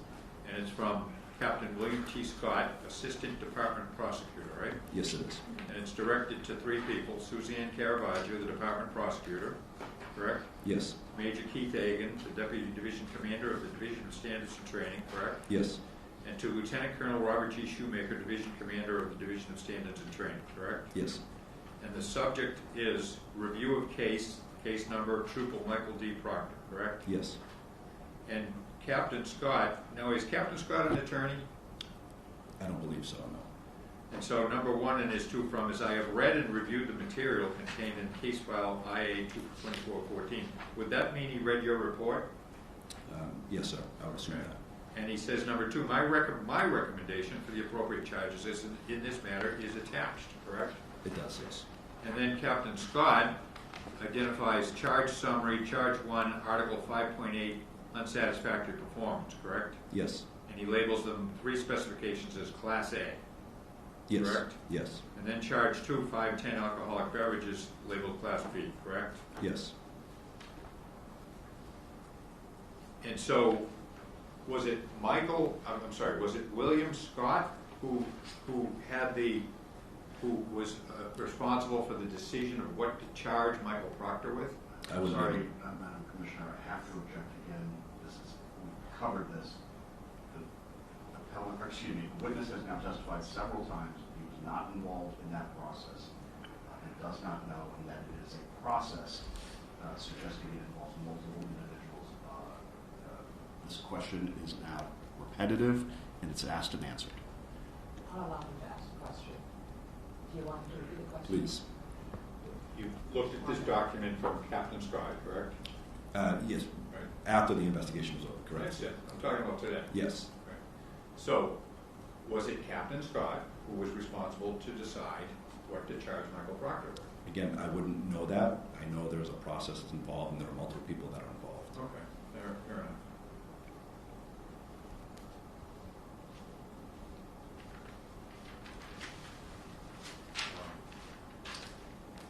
Respondents manual. Anyway, do I have that?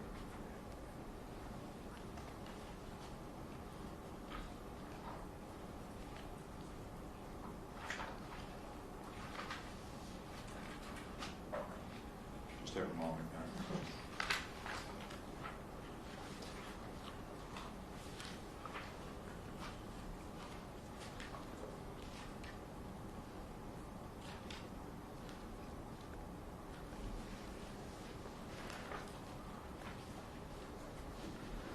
Now, could you look at Respondents Exhibit 24, DLT, it's Respondents 24, date stamp 0643.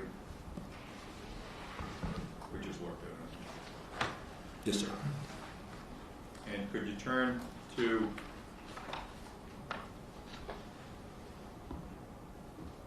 Sorry, that was respondent 24? Or Yes, respondent 240643.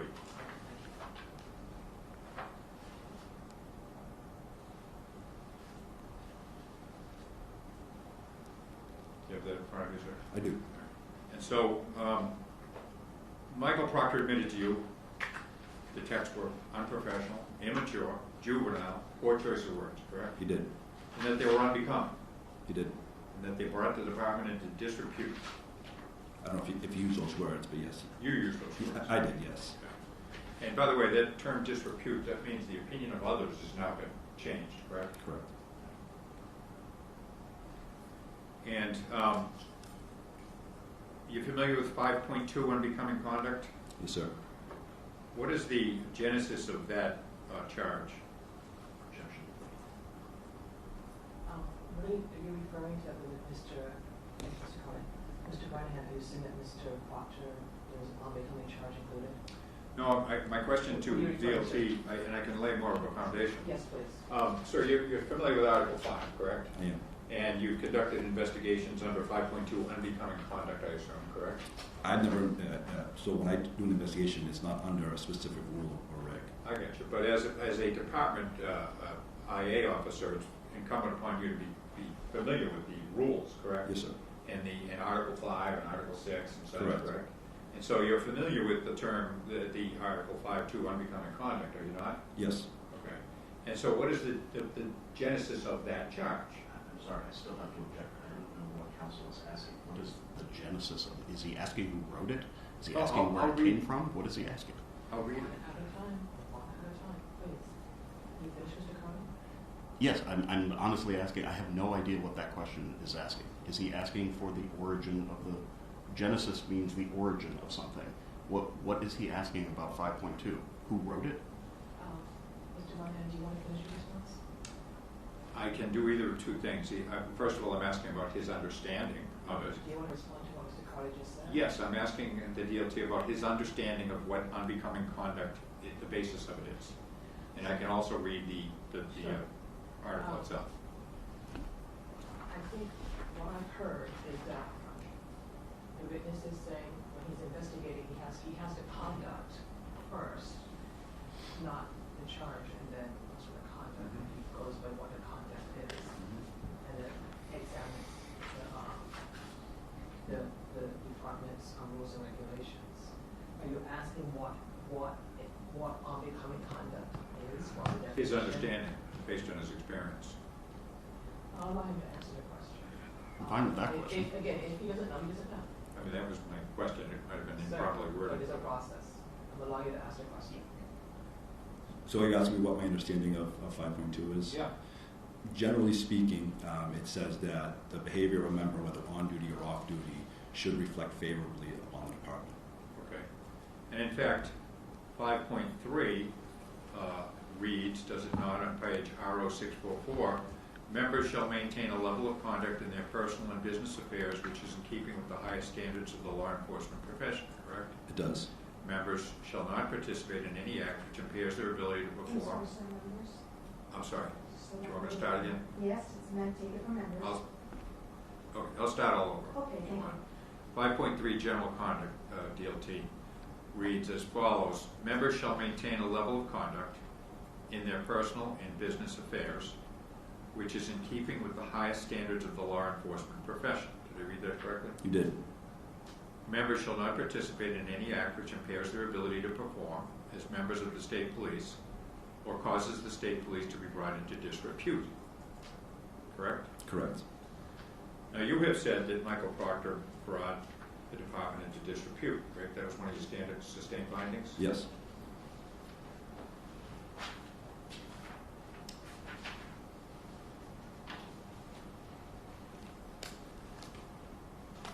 And I believe it's Respondents Exhibit 26.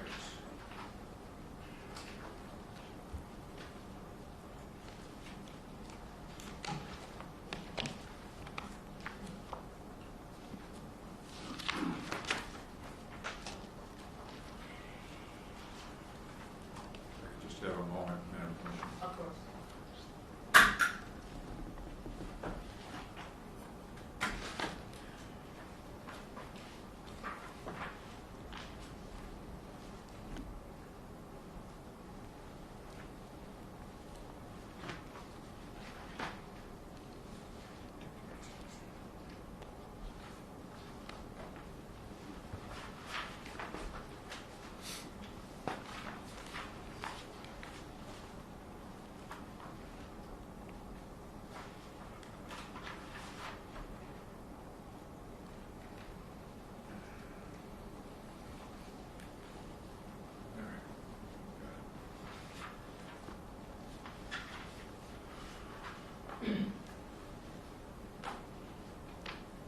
for, I have it in front of me now. Respondents Exhibit 26, if you have it in front of you. I do. It is RO 667. Yes, sir. Could you look at page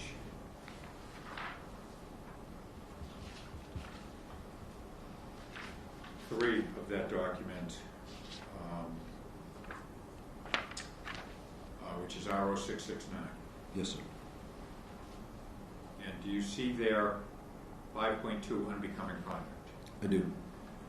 And what is the level of discipline that is titled per the regulations of the state police? Class B.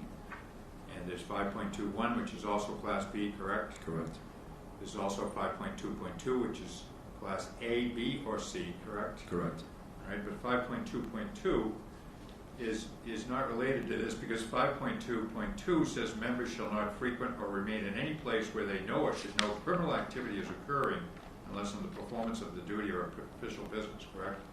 I have to check that real quick. I'm sorry. No worries. Back to RO 643. Yes, that is correct. So, and that doesn't apply in this case. It does not. And 5.3 above that general conduct, which we just read, that's a Class B. It is.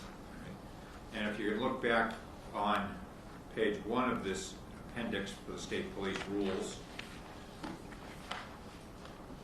a first offense Class B carries no more than a suspension without pay of 30 days, correct?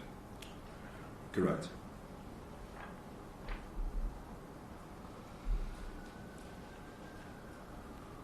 And Michael Proctor was not charged with unbecoming conduct, correct? I don't believe he was.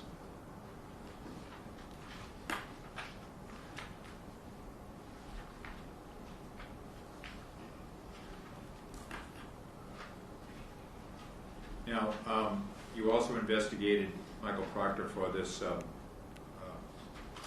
allegation of drinking on duty, correct? I did. And this concerned a trip to the Cape in July of 22, correct? Correct.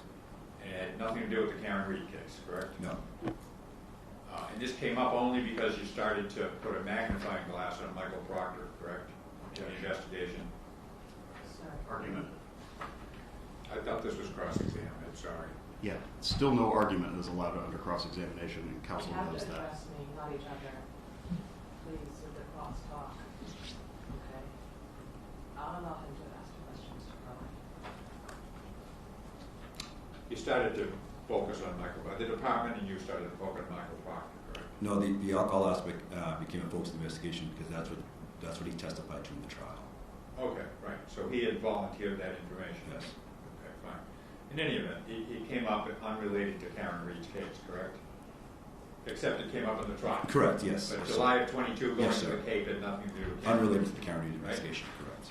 And so the trip to the Cape wasn't to go to the beach, correct? No, it was not. It was with another law enforcement officer, correct? It was.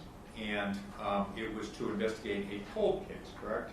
It was an unrelated invest, yes. A cold Cold case, case? correct. What is a cold case? So I'm not assigned to the cold case unit, but it's typically a case that has been around for a certain amount of time, and as they get older and needs lessen, it becomes a cold case. Again, that's a very rudimentary. Sure. Yes. Yeah, okay, fair enough. In any event, he went to the Cape on business, on job duty, Correct. to investigate, to speak to witnesses, correct? He did.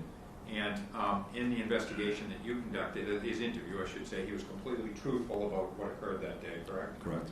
And all of his statements were confirmed by this auto vehicle locator device that are in the cruisers, correct? It was. And it was all his testimony, and his timeline was confirmed by the administrative law, correct? Yes.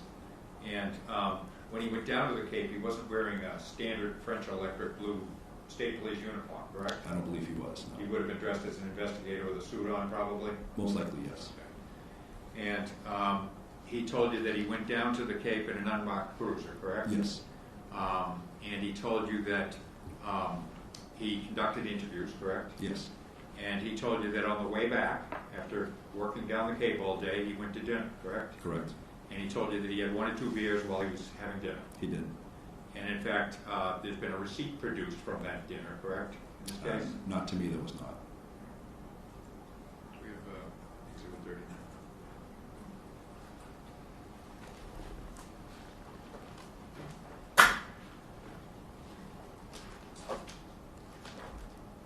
Is this Alex still there? Yes, it is. Sorry.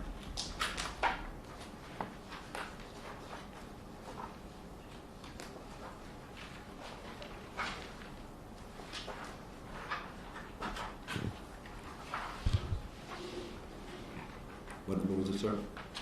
Appellant's 39, APP 0263.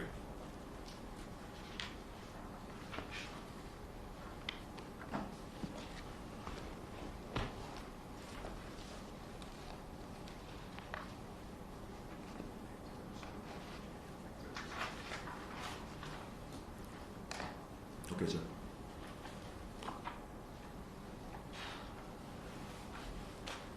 Have you ever seen this document? I have not. Okay. And you're not aware of a receipt? Prior to today, in preparation for today, yes. You did see it? Yes. Okay.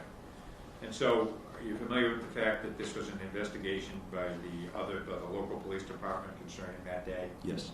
And they obtained from the Treehouse Brewing Company in Sandwich a charge for $34? Yes, I do see that, yes. Okay. And that was for the dinner and the drinks at that establishment, correct? That's what it shows, yes. And there was another stop where somebody purchased something else, correct? Correct. Thank you.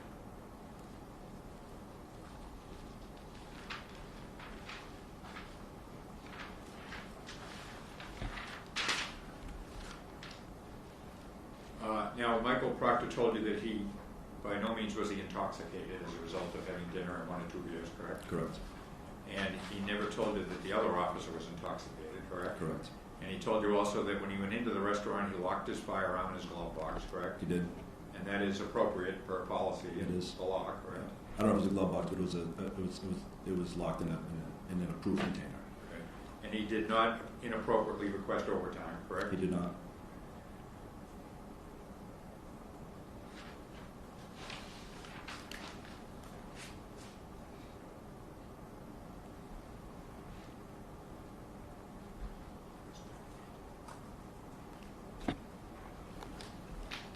Look at it a moment.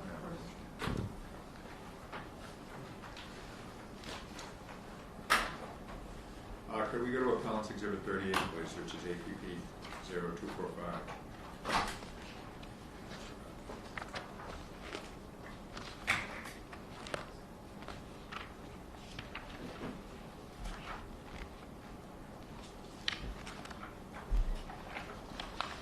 What was the exhibit again, sir?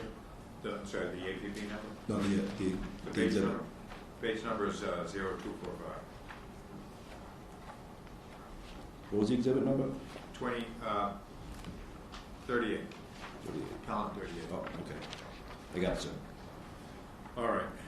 And so this is an email again from Suzanne Caravaggio to you, correct? Correct. And its subject is Proctor Report, correct? Yes.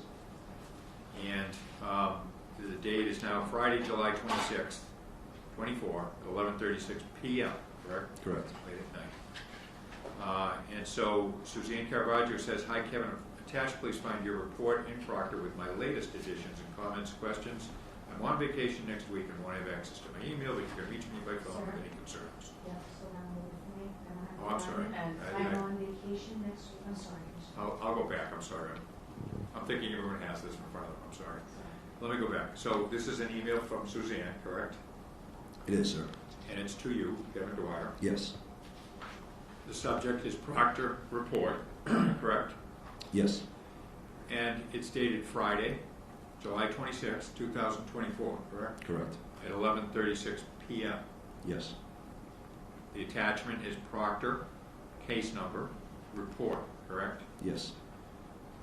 And now this is a week after Michael Proctor's interview. Correct. And it reads, "Hi, Kevin. Attached, please find your report in Proctor with my latest additions and comments/questions," correct? Yes. He then goes on to tell you she's on vacation next week. Correct. So it's fair to say that Suzanne is making additional edits to your report, correct? So again, the edits, I think it's important to point out that the edits are mainly grammar and formatting for the edits. The bulk of her, or what I'm looking for, is her questions and comments about what is in my report. Okay. But in any event, this page now, I'm sorry, this report has now grown to 16 pages, correct? Yeah. And again, that goes back to whenever she makes a comment or an edit in there, it doesn't take out the previous written, it just adds to that. Yeah. So if you could look at page 14, which is APP 0259. Yes, sir. So you have 1, 2, 3, 4, 5, 6, 7, 8, 9, 10, 11. You have 11 charges there, correct? Yes, sir.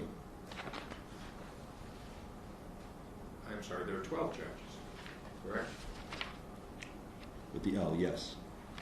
And are any of these findings different than the report you sent with sustained and not sustained findings before the interview? Yes. It was determined that, I can't off the top of my head tell you which one, but some of them were, they covered the same aspect. So it was decided rather than have two separate ones to cover the same aspect, it was combined into one charge, or one file. Okay, but my question is, the previous document we saw with the report with 12 findings, Yep. you now have a document a week after the interview, it still has 12 findings, correct? I believe yes, I believe so. And those findings that you had proposed before the interview have not changed now with this final editing process, have They did not.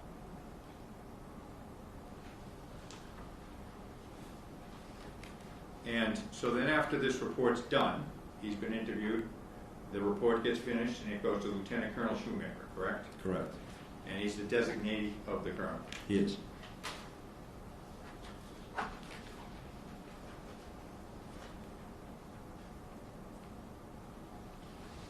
And were you aware that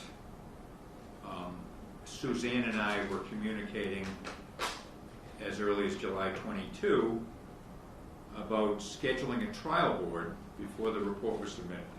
No, sir.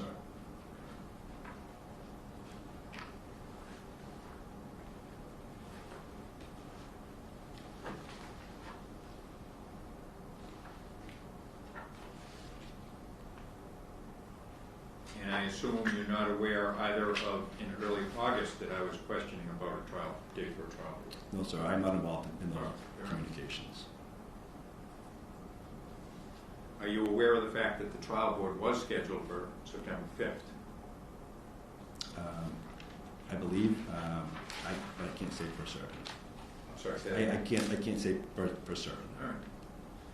All right. Now, you're aware that after this invest all began, July 1st, that soon thereafter the state police asked Michael Proctor to surrender his work phone, Yes. and the work phone would be one that the DA's provided him with. Yes. And Michael Proctor voluntarily produced his work phone to the state police on July 10th, correct? Yes. And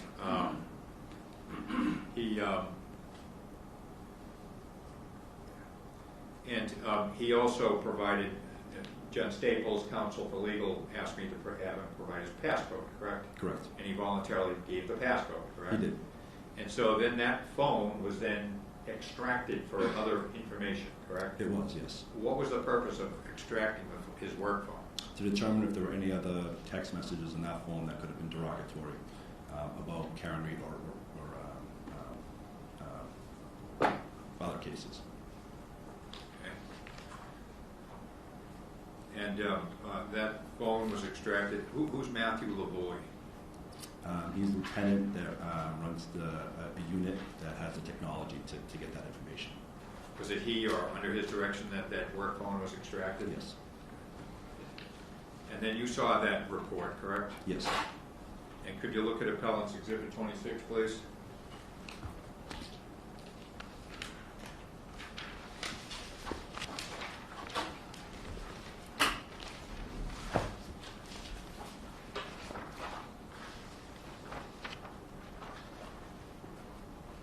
Yes, sir. All right. And so APP 0129 Bates number, we have that in front of you.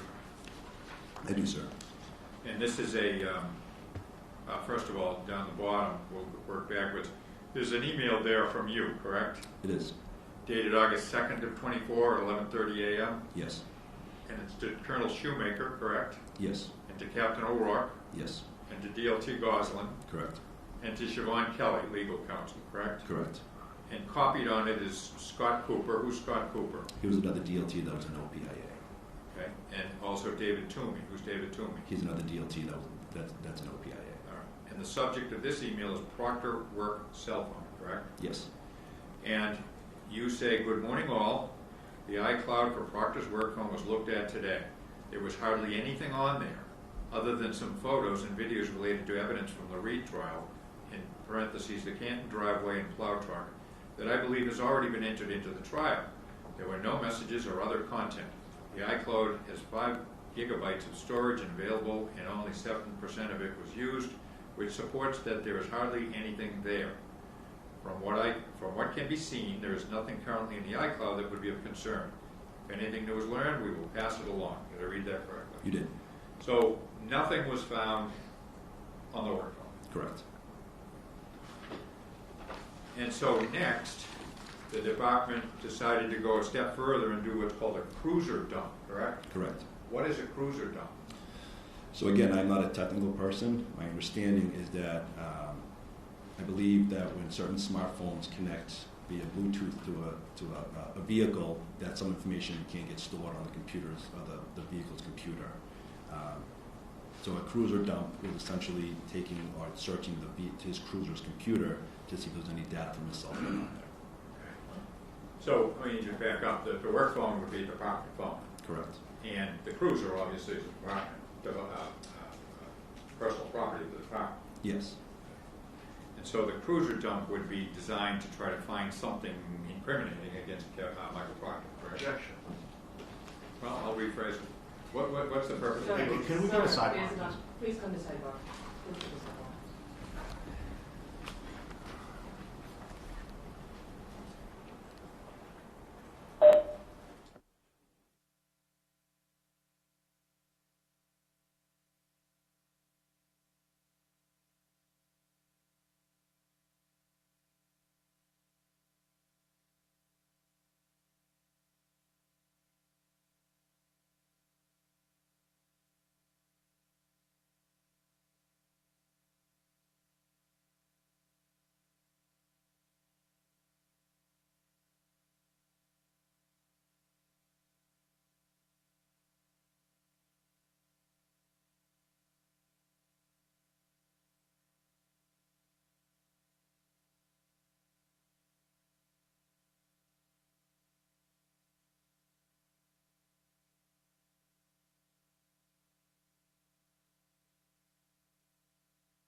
PM. We are back on the record.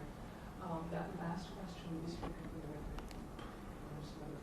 Dr. Cruiser and Mr. Moynihan is going to continue this question. Thank you. Please go ahead, sir. All right, so I'm going to ask the question in a different way, sir.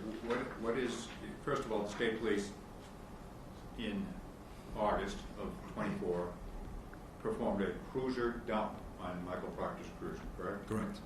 What is a cruiser dump? Again, a cruiser dump, without the technical knowledge, it's essentially to see if Chief Proctor's cell phone had connected to his cruiser via Bluetooth, because it is known that sometimes information from a cell phone can be stored on the vehicle's computer when that connection happens. And in this particular case, what was the purpose of performing this cruiser dump? To ensure that we did a thorough search to find any other possible relevant text messages that may have existed on his cell phone. And is it fair to say nothing was found? Correct. And so there were 2 devices belonging to the state police that were searched and dumped, correct? Correct. And nothing was found in either one. Correct. Now, is it fair to say that you were focusing quite a bit on Michael Proctor's case in July and August of '24? Yes.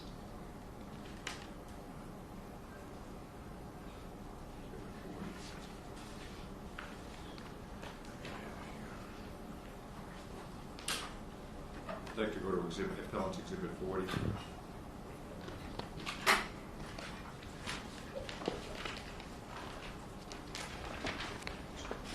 And it's a big stand 268.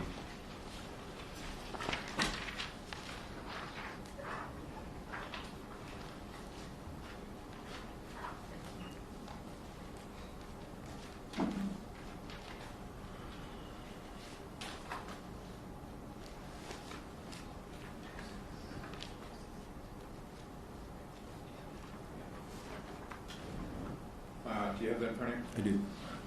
And so this is an email from you to Robin Marrera, correct? Correct. And who is Robin Marrera? Robin Mira works in the Division of Standards and Training. One of her functions is to complete the transcripts of interviews that are done. She's just an stenographer, essentially. Correct, yes. And it's copied to Jeremy Sweeney, and he's your colleague. Correct. And it's dated, is the subject, I'm sorry, it says interview transcript, and then there's the case number, correct? Correct. And it's dated Friday, July 19, 2024 at 6:31 p.m., correct? Correct. That's the same day as Michael Proctor's interview. It is. And it's at the afternoon following the interview, correct? Correct. And you say, "Hi, Robin. I uploaded an interview of Michael Proctor to your SharePoint folder. Interview was conducted today at GHQ by Sweeney and I. Others present were Sergeant Christopher Johnson, Attorney Daniel Moynihan, and Attorney Michael DiStefano, correct?" Yes. The next line says, "I'm sure you have others you're working on, but can this one move to the top of your list? This is a priority case for the department." Those were your words, correct? Correct. Now, you've told us a number of times that no one at the department told you that this case was a rush, correct? Correct. What's the difference between it being a priority case and a rush? Certain cases always take priority over other cases. It is no secret that there was heavy media attention on this case. Based on that, this would be a priority case in addition to the allegations that were made. When I sent this interview, when I sent this email to Robin, this was an effort to her to move this transcript to the front of the list, take it to, she has a long list of interviews that she transcribes. So it's an effort to say, this one is a priority, can you please move this to the top of your list? So although no one told you to rush the case, it was a priority. Correct.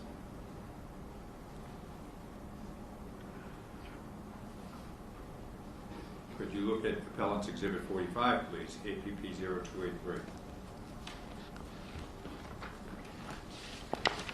Yes, sir. Now, this was introduced as an exhibit in the trial, correct? It was. And this is an email from Jen Prokopovich, correct? Prokopovich, yes. And who is she? She works for DST. And what is her job duties? One of her duties is to assist with the administrative side of the house. And is she the person who typically sends out case reports, IA case reports? Yes, typically. And charge sheets? Correct. I believe so. That's my understanding. And yes. also letters of recommendation of discipline? I believe they come from her, but again, it's not something that I'm involved in. And you're aware of the fact that this was sent to me on August 15th, Yes. and that was admitted in the trial board, correct? Correct. And there's a cover letter dated August 15th, correct? Yes, And this letter is from Lieutenant Colonel Shoemaker, correct? it is. And he is the designee of the colonel. Correct. And on this letter, there is a recommendation for termination, correct? Correct. That was August 15th of 24. It was. And are you aware of the fact that the report was recalled after that? I learned that after the fact, yes, at the trial board. And this letter of termination, which was a recommendation from the designee of the colonel, was introduced at the trial board, correct? Yes.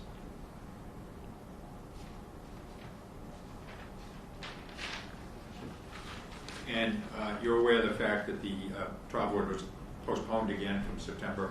Yes.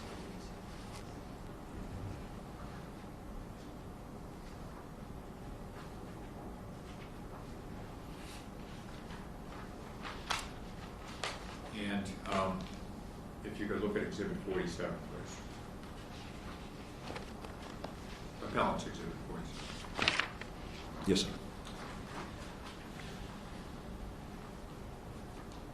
And this is a date stamp number APP 0292. Yes. And this also is another email from Jenny Proctor, correct? Yes, And this one is dated October 29th of 24, correct? it is. And it says, "Good afternoon, Attorney Moynihan. Attached, please find a cover letter on the charge sheet regarding the Michael Proctor's case number," correct? Yes. And That number again, Mr. Moynihan? APP 0292. What is the number? Exhibit 47.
Are you waiting, Mr. I Moynihan? was just making, if Oh, I sorry. may proceed. Please go ahead. I didn't know if you were ready.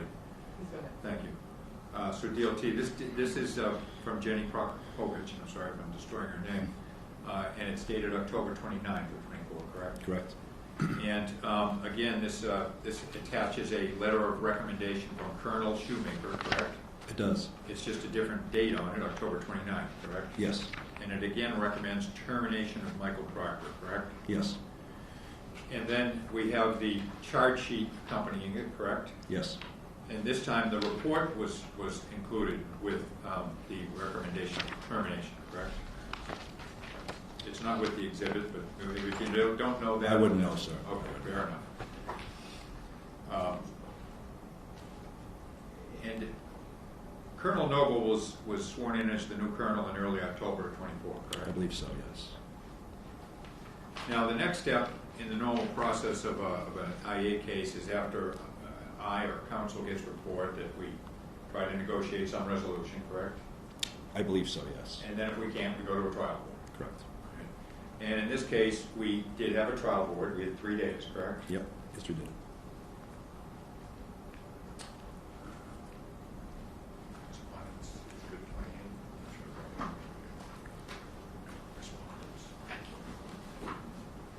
I have a moment, Madam.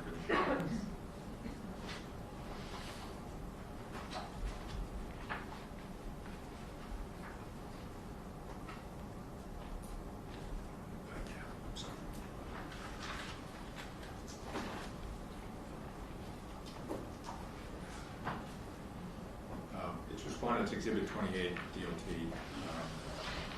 and we'll go first to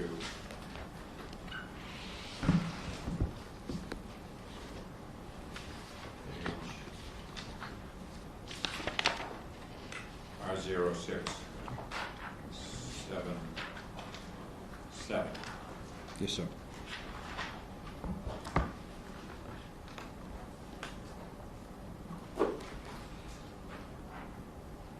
And the first, are you there, sir? I am. Right.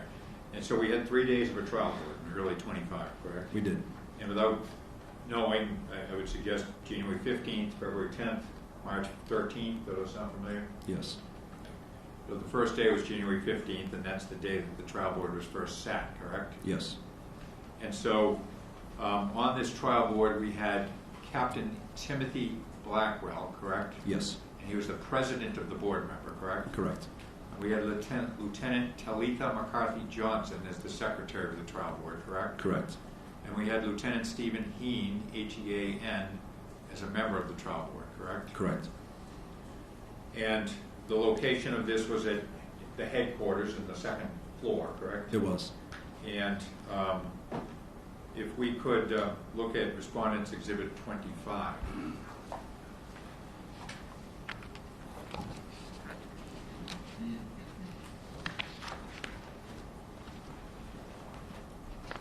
Yes, sir. But I just need to find it.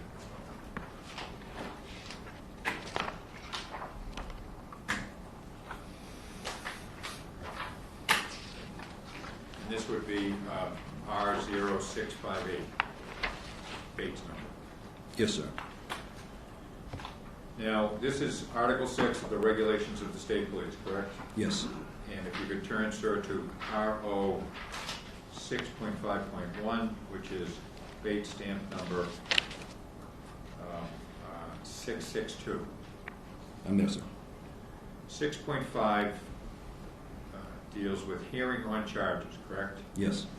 And it's 651, a member who has served for 1 year or more and has been formally charged in accordance with Department rules and regulations shall be tried by a state police trial board appointed by the colonel/superintendent, correct? Correct.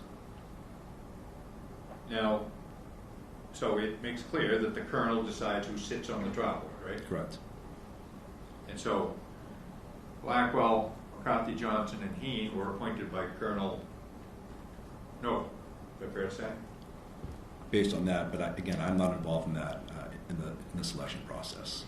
Well, but yes, they were appointed as the board members. And in January 25, the colonel was Colonel Noble, Correct. Correct. And this occurred in January 25. Correct.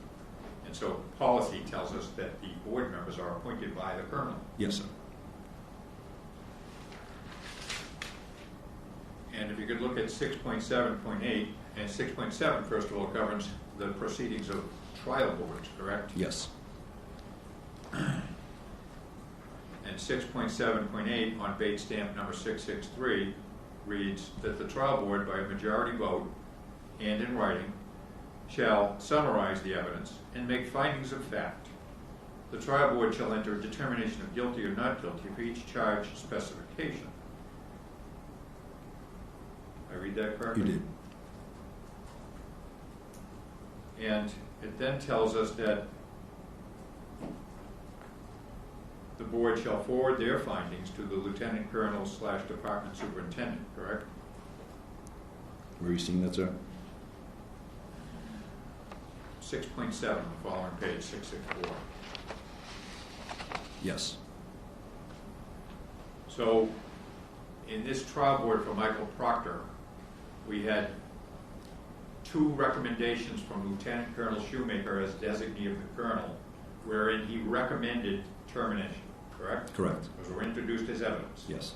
We then had a trial board that was appointed by the colonel, correct? Correct.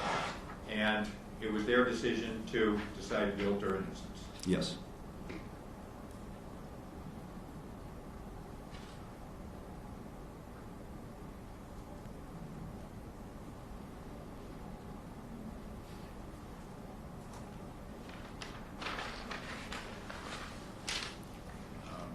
I have Exhibit 56. We go to Appellant's Exhibit 56.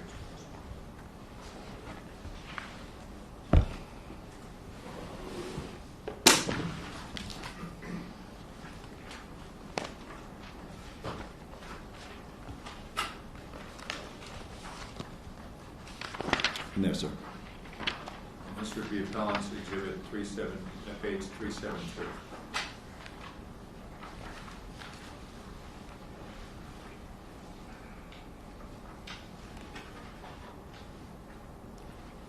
And what is this, sir? This is Article 3 of the Rules and Regulations for the regulations establishing the duties of sworn members and civilian employees. And under 3.1, it's titled Superintendent, correct? Yes. And it tells us that under 3.1, the Superintendent of the Massachusetts State Police, that would be Colonel Noble, correct? Correct. Or Colonel Mon, remember, Correct. also known as the Superintendent, correct? Yes, sir. That he shall hold the rank of Colonel and shall be the Executive and Administrative Officer of the Massachusetts State Police, correct? Correct.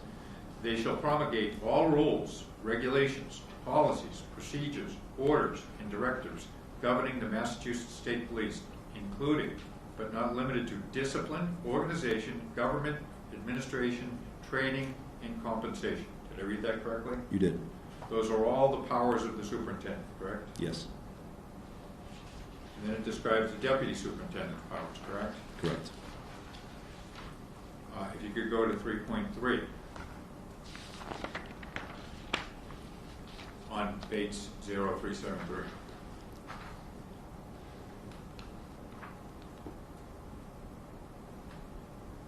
Yes, sir. And this is entitled Staff Officers, correct? Yes. And it reads, staff officers, with the exception of the colonel / superintendent, shall be appointed by the colonel / superintendent, and shall exercise such authority and supervision over the functions of the Mass State Police as may be assigned, correct? Yes.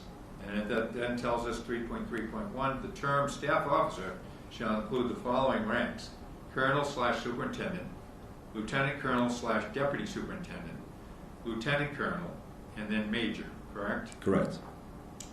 And then it tells us in 3.3.2 that the colonel / superintendent shall fill vacancies in the ranks of lieutenant colonel, deputy superintendent, lieutenant colonel, and major with those officers who are eligible for such promotions, correct? Yes. Officers so appointed may be returned to their previous rank or to the rank of captain at the discretion of the colonel / superintendent. Correct. I read that correctly? You did. correct? And so is it fair to say that the colonel has authority to promote and demote? Correct. And 3.4 deals with commissioned officers, correct? Yes. And it tells us that a commissioned officer shall exercise such authority and supervision over the functions of the Mass State Police as may be assigned by senior supervisory members of proper authority, correct? Yes. And 3.4.1 tells us that the term commissioned officer shall include the following ranks: 1, detective captain; 2, captain; 3, detective lieutenant; 4, lieutenant, correct? Correct. It then goes on in 3.42 and tells us that the colonel superintendent shall fill vacancies in the ranks of detective captain from officers holding the rank of captain, and shall fill vacancies in the rank of detective lieutenant from officers holding the rank of lieutenant.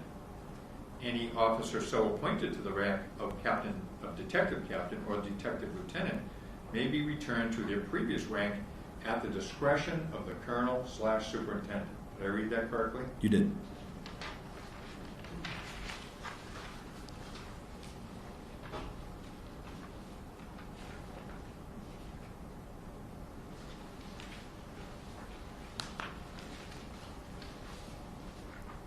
And so in this trial board for Michael Proctor, with those 3 commissioned officers who were appointed by the colonels and who received into evidence 2 letters of recommendation of termination, it was their task to decide whether Michael Proctor should have been terminated, correct?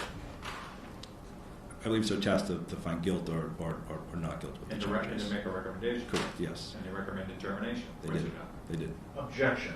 Can we go to sidebar, please? And it is that trial board. Oh, I didn't know we objected.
afternoon. The time is now 12:46 p.m. We're back on the record, and Mr. Moynihan is going to resume his cross-examination. Thank you, Mary. And so DLT, we had a little break there. The trial board we talked about is tasked with deciding guilt or innocence, correct? Correct. And they're also tasked with coming up with a recommendation for discipline, correct? Correct. And it is that trial board's decision, which is the reason that we have appealed this to this body, correct? Correct. Now, looking back at Appellant's Exhibit 56, page 0375.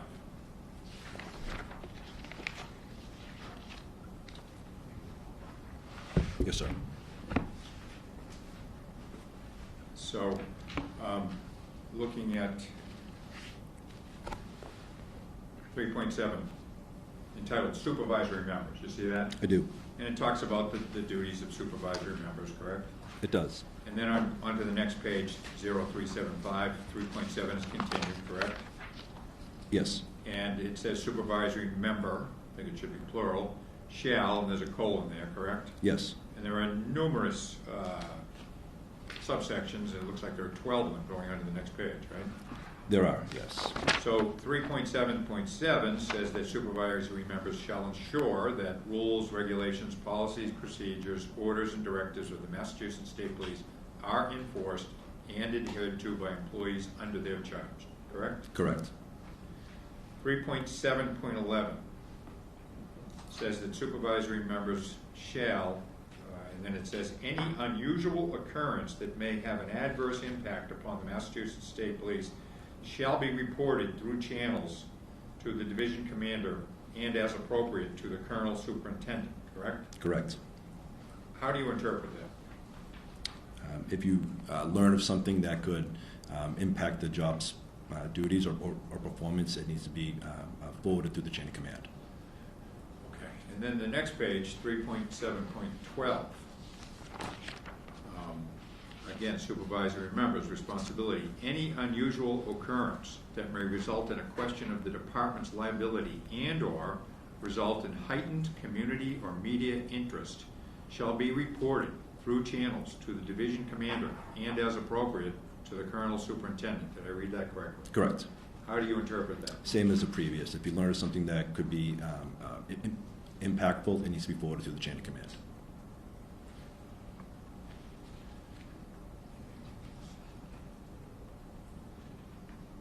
Could I just have a moment? I may be wrapping up here, Commissioner.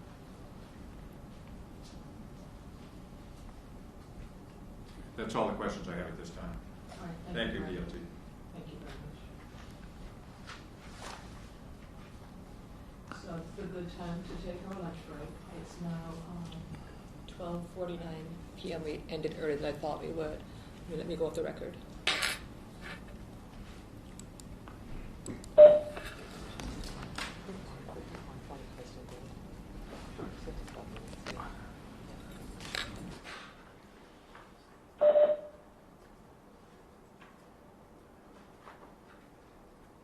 So resume at 1:45, and we'll continue again. And I believe we'll continue with Mr. Colley's redirect at that time. Thank you very much. Did you say 1:45? Yes.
There's someone at the door, sir. I don't know if they're waiting for us.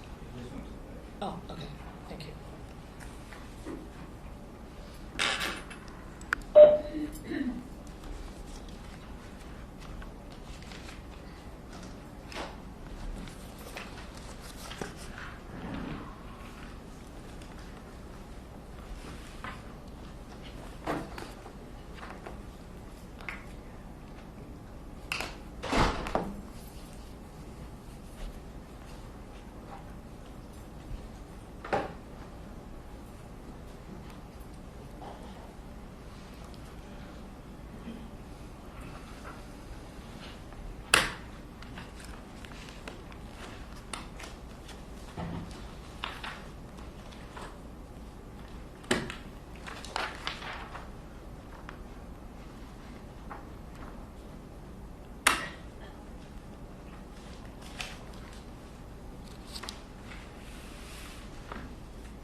So good afternoon. The time is now 1:59 p.m. We're back on the record.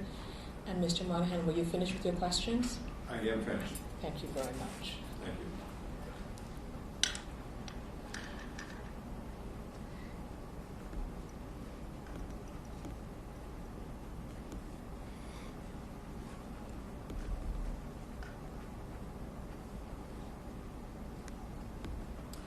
And Mr. Carly, do you have any redirect for Lieutenant Dwyer? Yes, I do. Please Thank go you. ahead.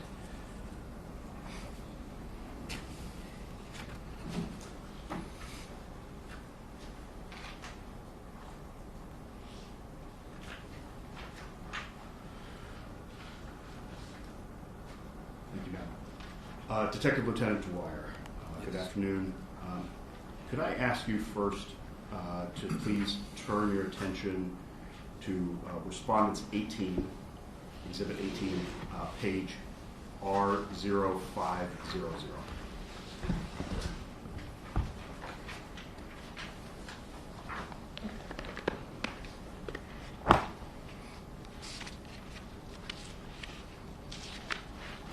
I'm there, sir.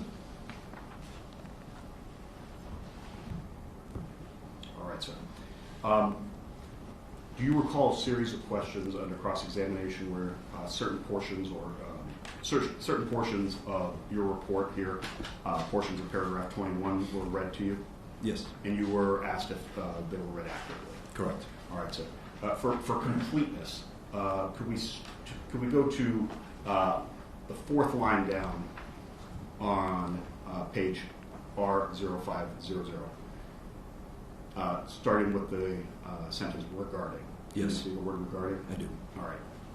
I'm going to read some of these sentences and just ask if I'm reading them correctly, sir.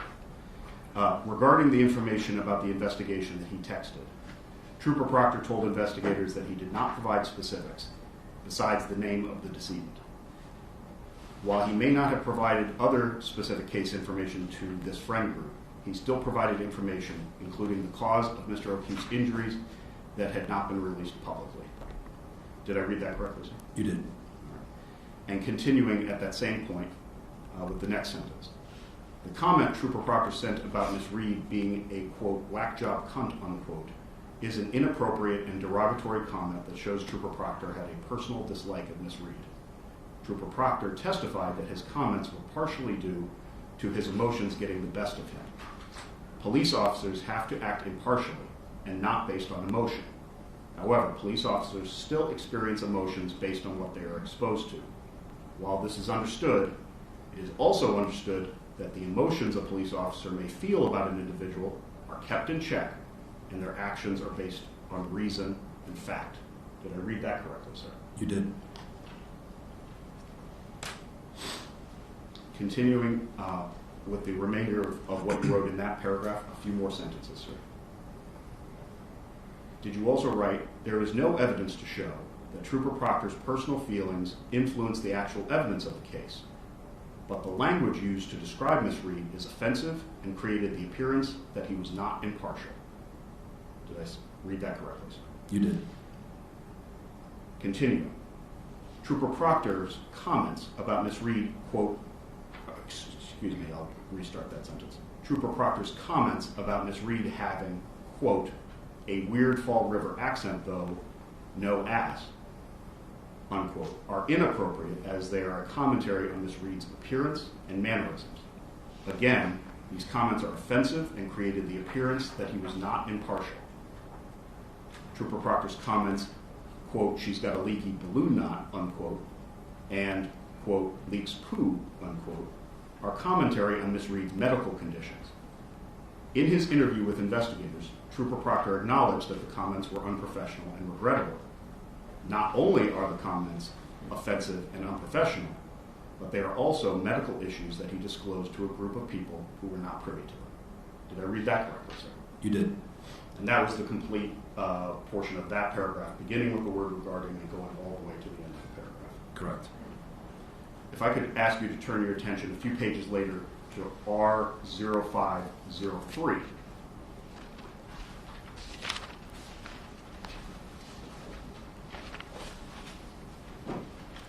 Do you see paragraph 30 on 0503, sir? I do. And it's fair to say you were also asked a series of questions about part of what you wrote in this paragraph. Yes. All right, I'm going to ask you to follow along, and I'm going to read aloud from this document, and you tell me if I read it fully and correctly, sir. After reviewing the testimony provided by Trooper Proctor related to the text messages about Ms. Reed that Trooper Proctor sent, as well as information he provided to investigators, and considering the ramifications of his actions, it is clear that Trooper Proctor's behavior was unprofessional. His actions created an image that he was not impartial in his dealings with Ms. Reed. It is entirely reasonable that a police officer may have personal feelings about an individual, but a police officer must act solely on fact and reason.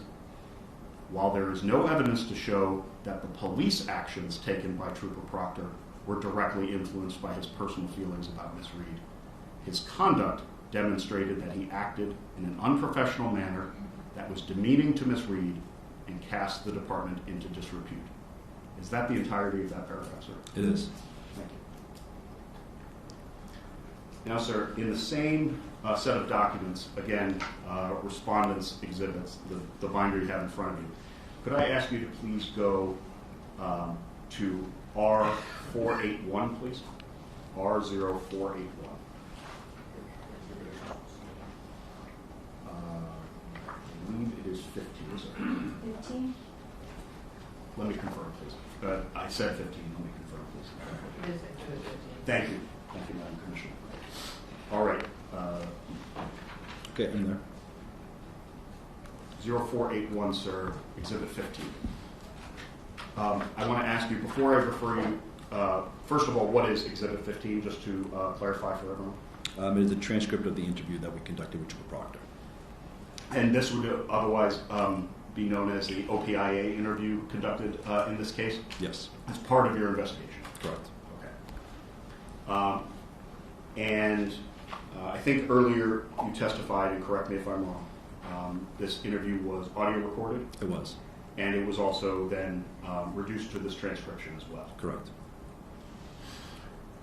During the course of your entire investigation, not just this interview, when, if ever, did the discussion or the topic of the February 8th, 2024 meeting between Michael Proctor, his attorney, and members of the department, when, if ever, during your investigation did that subject come up? To me, during this interview. All right. To your knowledge, or as in your training and experience, and given your entire knowledge of your entire investigation, is it your belief that this is the only place in your investigation where this subject came up? Yes. Okay. And with respect to these pages of the transcript, starting with 0481, there's a series of questions, both by yourself as investigator, a fellow investigator, and counsel for Mr. Proctor on this page and the next 2 pages. Is that accurate? Yes. All right, sir. And referring you specifically to 481 through 483, this is the part that you were referring to where this subject came up, sir? It is. All right, sir. And just with respect to the introduction of the subject, starting with line 4 of 481, I'm going to read it aloud, and again, if you would tell me if I read it accurately, sir. Question. So you said on February 8th, 2024, you met with Attorney Staples and Kelly and DeStefano about the text messages. Was this a breakdown of all the text messages within your phone, or just what was brought up at trial, essentially? And then at line 9, the transcript indicates Attorney Moynihan says, this was in February of 20, and then it cuts off. And continuing with line 11, you state this was after the grand jury. In terms of lines 4 through 11, did I read that accurately? You did. All right. Continuing on, sir. The line 12 begins with a question after grand jury, yes. Is that accurate? Yes. And then there's some back and forth between, on lines 13 through 18, there's some back and forth and some crosstalk between yourself and Attorney Moynihan. Is that accurate? Yes. All right. And reading the portions of lines 15, 17, and then 19 through 22, your question that's next stated is effectively as follows. And again, please tell me if I misquote anything. Question, but I mean, now he knows what was brought up in trial, so what you learned at that meeting, was it just a discussion of essentially what then came out in trial, or was it about a lot of text messages, other text messages? Did I read that accurately? You did. Then, beginning with line 23, there's an answer from Michael Proctor. Answer. So that February meeting was after I testified at the federal grand jury. And it was a discussion about the messages, how they were unprofessional and how they could potentially be interpreted. We decided to go into content. I've ended there at midway through line 2. Is that accurate? Yes. All right.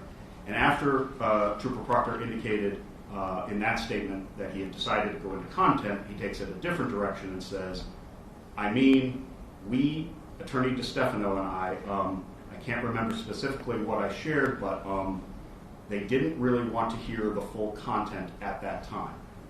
We provided some examples, but we didn't go through like every single text. Did I read that portion of lines 2 through 7 accurately, sir? Yes. Then picking it up again with line 8, question. They didn't have a breakdown of every text. They just had what was presented at, and then you're cut off. And Mr. Proctor answers on line 10, not to my knowledge. I didn't know if they, and he's cut off, and there's some crosstalk. And picking up with line 12, with Trooper Proctor's answer, if, yeah, I don't know what was provided to them at, you know, what point. Did I read that accurately, sir? You did. All right, sir. And then on line 14, Attorney Moynihan, based on the transcript, interjects by saying, I have a question if you're done. Did I read lines 14 and 15 accurately? You did. And then the answer comes back from Detective Lieutenant Sweeney on line 16, yes, I'm done. And then the questions pick up in the transcript, starting on line 17. The questions now for this next portion are questions posed by Attorney Moynihan. Is that accurate according to the transcript? Yes. All right, beginning line 18, now under questioning from Attorney Moynihan. Question. At some point thereafter, did they get the specific text messages? Answer. Yes. My understanding is question. In March. Answer. Correct, sir. And then a question is interjected by a different participant, Detective Lieutenant Sweeney, on line 23, who got the text messages? Question, again referring to Attorney Moynihan, the legal department. Then Detective Lieutenant Sweeney interjects another question on line 25. All of them? Did I read that accurately through line 25, sir? You did. All right, and the last few lines here, sir. Beginning at the top of 483, beginning with line 1. Question, again referring to Attorney Moynihan. That's what you were told, correct? Answer, yes. I was informed that by Attorney DiStefano that MSP Legal met with ADA Lally and ADA McLaughlin was read in the full content of the messages. Then on line 6, sir, you interject. Yes, I think for clarification purposes, the department didn't receive anything. They were verbally told, and then you're cut off. Michael Proctor answers on line 9, correct. And your question continues, or your statement continues on line 10. What was the content of the messages? And on line 12, Michael Proctor answers, that's my understanding. Did I read that accurately, sir? You did. All right. Other than that portion of the transcript and that portion of the interview, do you have any personal knowledge as you sit here, sir, of what took place in the meeting between Michael Proctor, his attorney Michael DiStefano, Major Copenrath, and staff from State Police Legal? Do you have any knowledge of what took place in that meeting, other than what comes from this portion of the transcript on February 8th of 2024? I do not. All right. So in terms of questions that you were asked on cross-examination about, well, you weren't aware at the time, but you're now aware of that. Do you recall those questions, sir, I in do. that form? Yes. The answers you gave to those portions of the questions, or those questions posed to you on cross-examination, did those come from your personal knowledge or from essentially hearsay and rumor around the department? It was from rumor. All right. And those answers you gave to those questions, that was not based on any investigation that you performed. Is that accurate? Correct.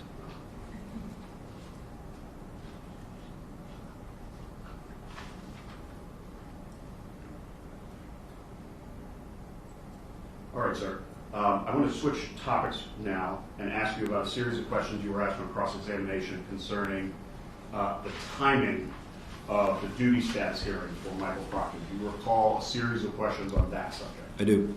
All right, sir. I want to ask you, before getting into the specifics of the timing of duty status in this case, some general questions, if I may. First, you subjects of, based on your training and experience as an internal investigator for OPIA within the Massachusetts State Police, you subjects of internal investigations by OPIA have certain rights under the collective bargaining agreement and Massachusetts Department rules and regulations. Yes. All right. And in fact, during cross-examination, is it correct to say that you were asked a series of questions by counsel about some of those rights? Yes. You recall questions and answers related to due process rights of the subject of the investigation, things of that nature? Yes. All right, sir. Is it fair to say that some of those rights come into play once a subject is brought forward for a duty status hearing? Yes. That would be accurate. Okay. And if they have their duty status changed, if a given member has their duty status changed, based on your training and experience, do some of those rights under the CBA and under Massachusetts State Police regulations kick in at that time? Yes. All right. And would one of those rights be presenting the subject with evidence of the misconduct that is the basis for the allegation so that they can defend themselves during the disciplinary process? Yes. All right, sir. And you know that to be a right that subjects of internal investigations that you've pursued have in your investigation? Yes. And you also know that Michael Proctor had that right as well as one of the subjects of one of your investigations? Correct. Did you, or to your knowledge, did anyone at the Department of Massachusetts State Police have documentation, physical evidence or documentary evidence of the alleged misconduct, the alleged text message misconduct, either at the meeting in February 8th of 2024, or the Colonel's meeting that you mentioned before, March 4th of 2024? None that I'm aware of. All right. And based on your understanding of the non-disclosure agreement that you described previously in your testimony, were you permitted to do anything with that information other than open an internal investigation at that time, meeting March 4th of 24? No. All right. Had any documentation as of March 4th of 2024, had any documentation been provided to you or to your knowledge anyone else within the department underlying the allegations of inappropriate and disparaging text messages by Michael Proctor? No. So there was no documentation provided to you? Correct. And you were the assigned investigator in that matter? Correct. Would, if documentation had been provided and shared with the department, would it have come to you as the assigned investigator? Yes.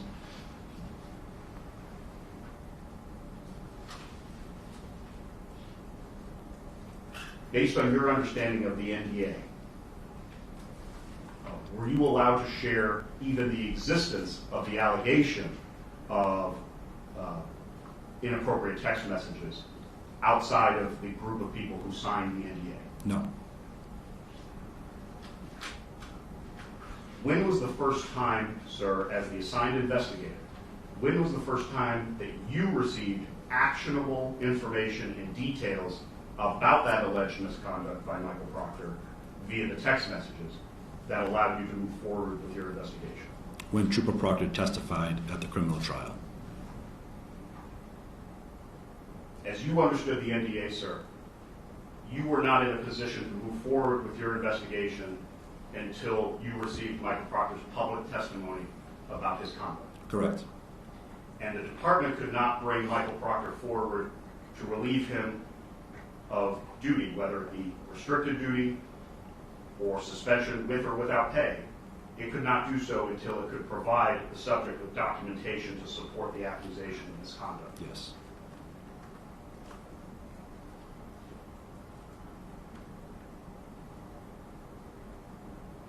All right, sir, I want to ask you about the charges. You were asked a series of questions about Article 5. Do you recall some questions about that, sir? I do. All right.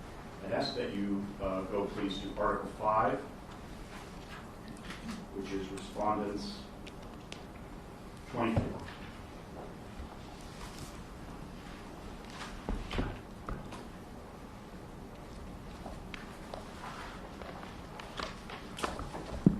I'm there, sir. All right. And for council and the commission's benefit, that's R0642 is the first page.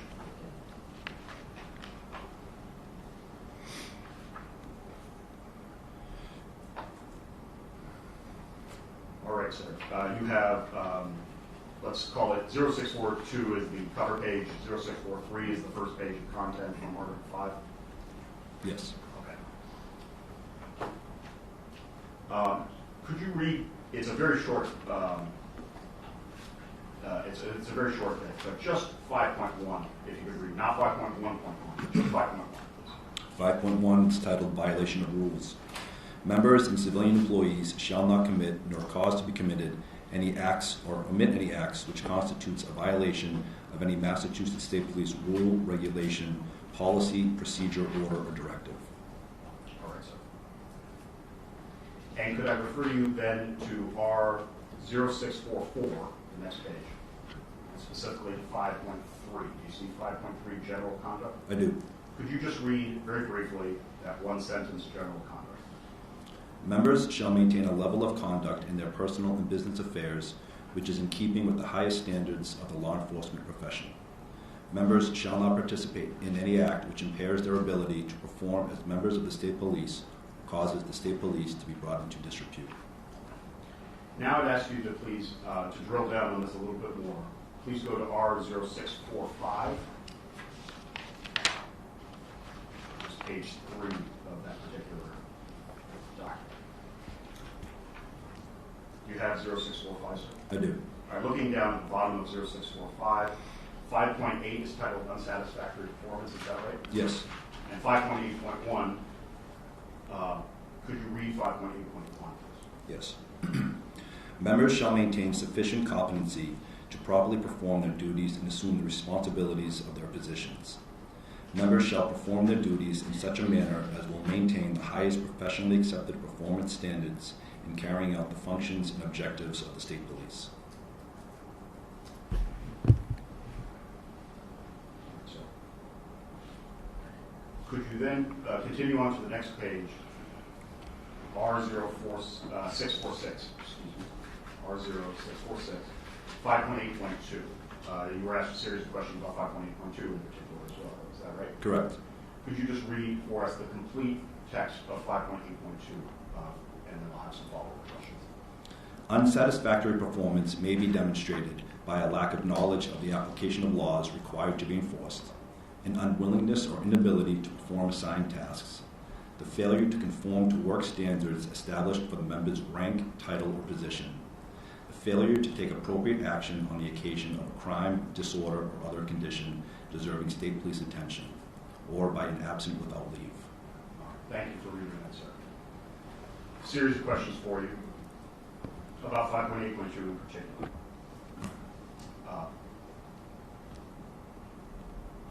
Understanding your earlier testimony that you are not assigned responsibility for no charges of fraud during the disciplinary process.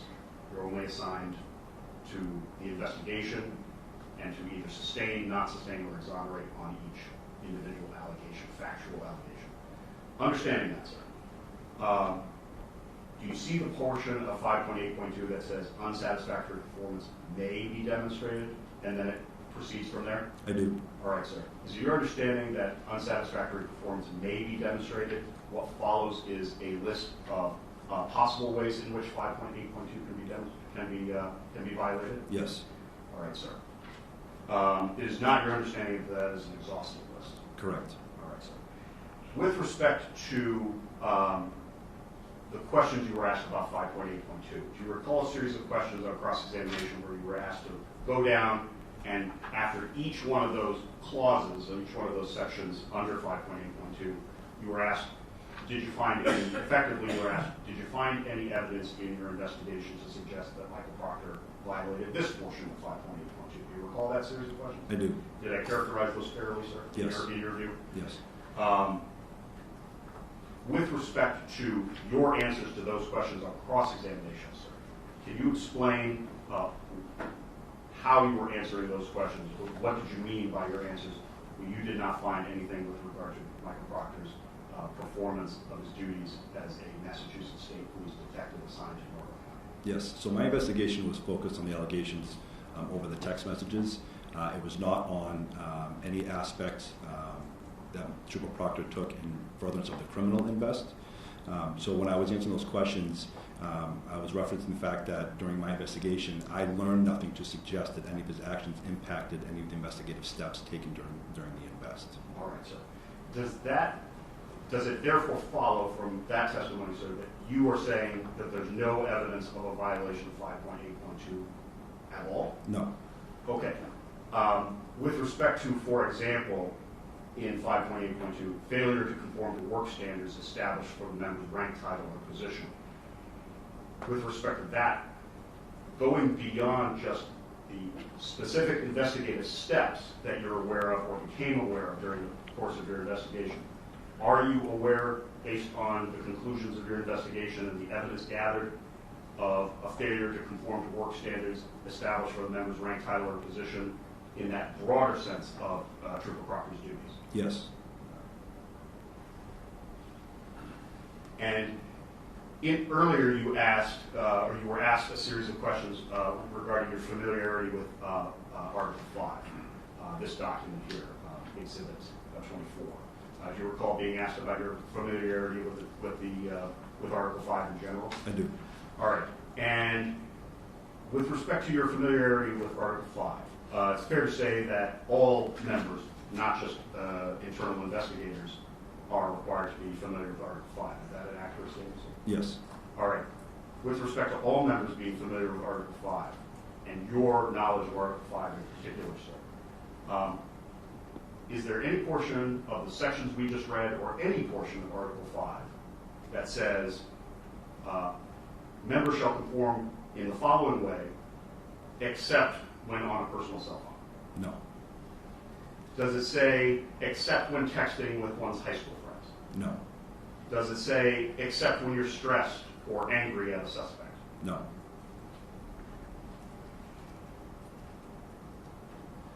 All right, sir. I want to change gears, if I may, and ask you a series of questions with respect to the interview that you referenced earlier. The interview with Michael Proctor took place July 19th, 2024. Is that accurate? Yes. Do you recall a series of questions on cross-examination from Mr. Moynihan, from Attorney Moynihan, about the timing of setting up that interview and specifically a conversation you had in conjunction with the duty status here? I do. All right, just to refresh everyone's recollection and the Commission's recollection, what was the date of Michael Proctor's duty status hearing in this case? It was the first. Well, July 1st. so the administrative leave went through on July 1st. Yes, Is is that it the 12th, I Sorry, believe? sorry.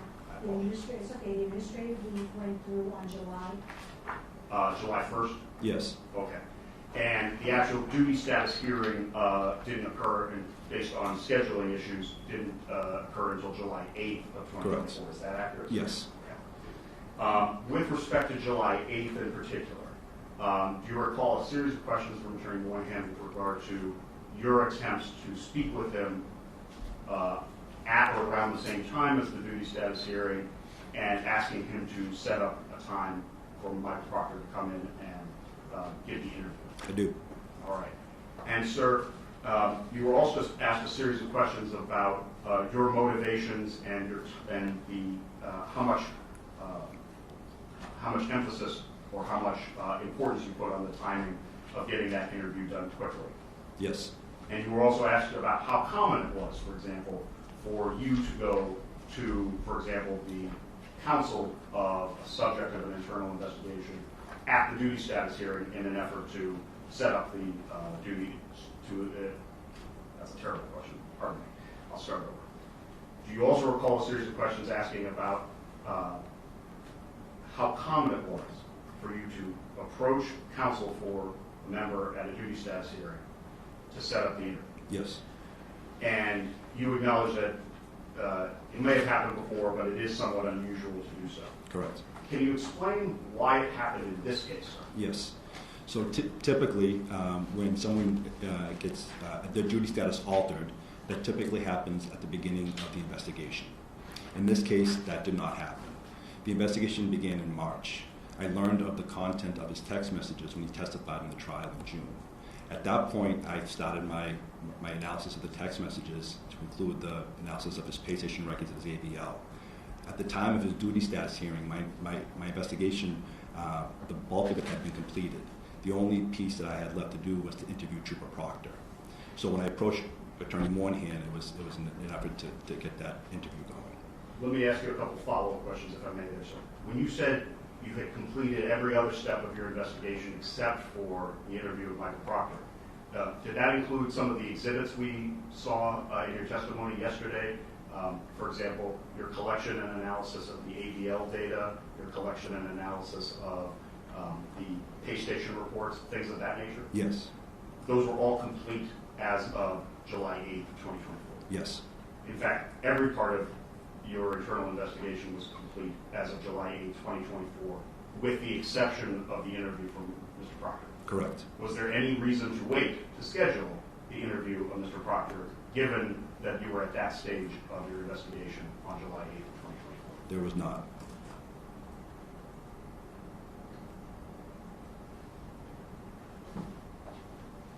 All right, sir. Switching gears once again, I only have two more topics to ask you about.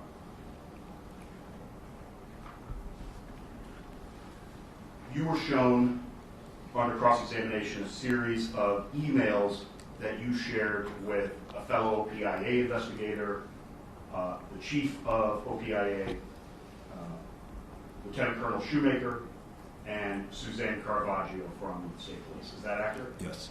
And there were a number of emails, including emails presented to you from July 17th of 2024 in particular. Do you recall those emails? I do. All right, sir. And do you recall being asked a series of questions by counsel for the appellant with regard to the different permutations or versions that your report went through in July, around the time of July 17th, 2024?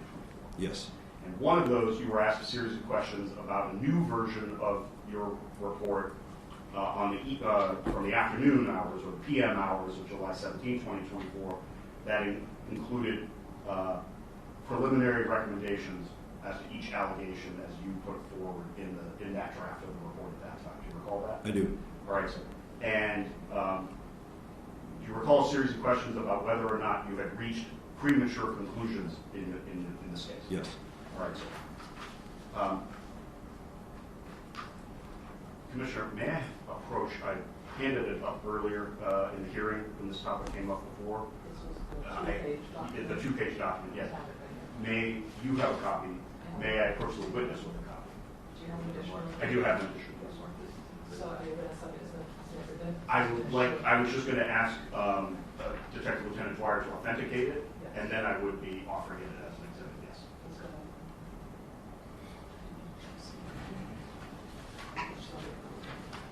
Please go ahead. Thank you. May I approach counsel and the witness?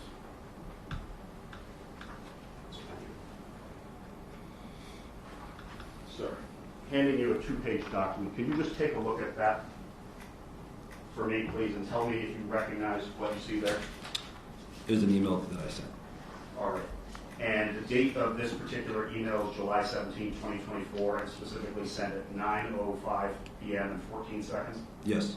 All right, sir. And if you could just look at both pages and tell me,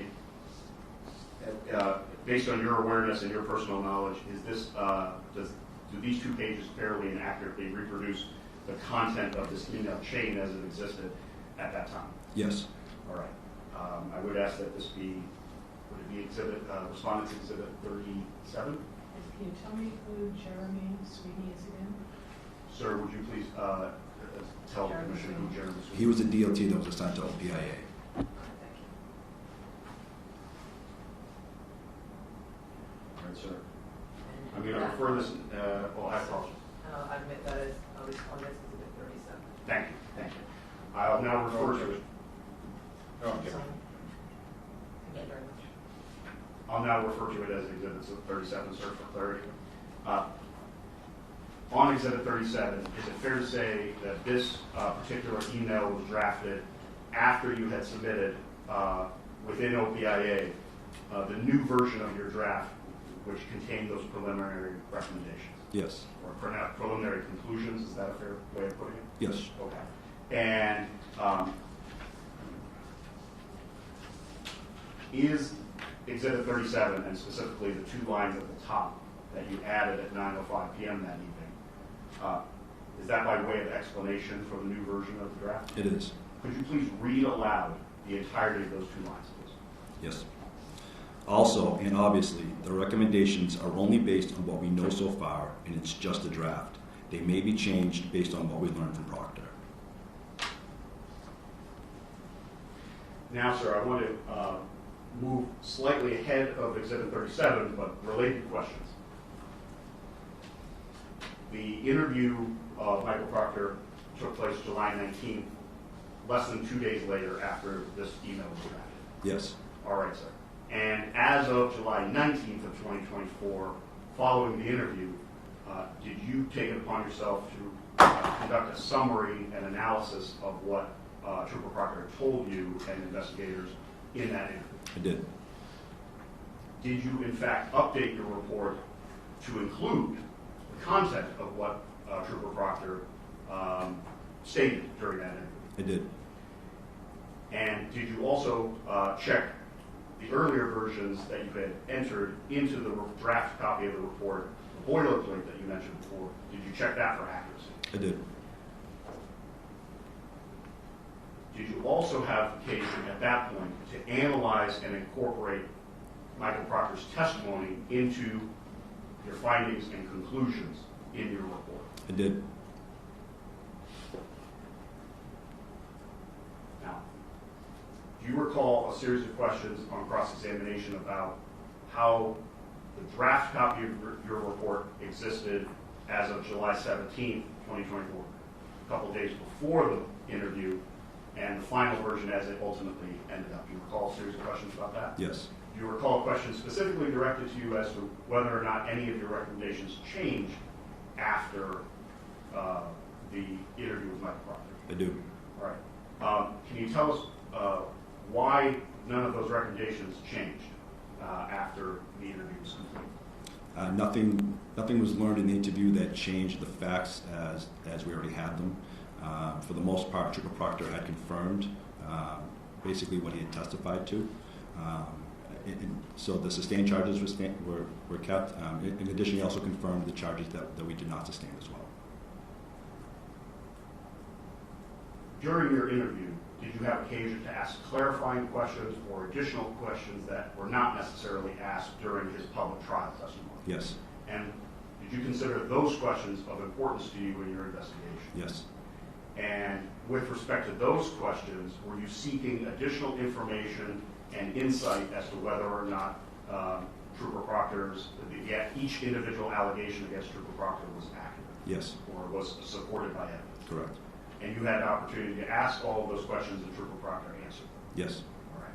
And did, in answering those questions and clarifying your questions as an investigator, in clarifying the answers to your questions as an investigator, did Michael Proctor give you in that interview any reason to change any conclusions that you had reached as a result of what you knew going into the interview? No. All right, sir, last topic, if I may. Under cross-examination, you were also asked a series of questions with regard to Michael Proctor sharing information about the active homicide investigation with individuals outside of law enforcement. Do you recall a series of questions about that? Yes. All right. And do you recall being asked if you looked into whether or not certain individuals knew certain facts as of, for example, the evening of January 29, 2022 at around 10:30 p.m.? I do. And you recall stating in your testimony that it was not relevant to your investigation what the pre-existing knowledge of those other individuals was? Correct. Can you tell us why it wasn't relevant to your investigation? What they did or did not know? That's not. Because my investigation was focused on whether Trooper Proctor was authorized or not to send that information, not based on what someone already knew. All right, sir. As a reminder to the Commission, I know you touched on this in your direct examination. As a reminder to the Commission, who or what is the entity legally charged in Massachusetts with all homicide and unintended death investigations in a given jurisdiction? The DA's office. All right, so the local DA's office of jurisdiction is the legal authority by state law. Correct. And are troopers assigned to district attorney's offices required to follow the lead of the district attorney or his or her designees in their office for homicide investigations? Yes. And does that include following the lead of the district attorney and his or her office as to what is shared publicly with the media? Yes.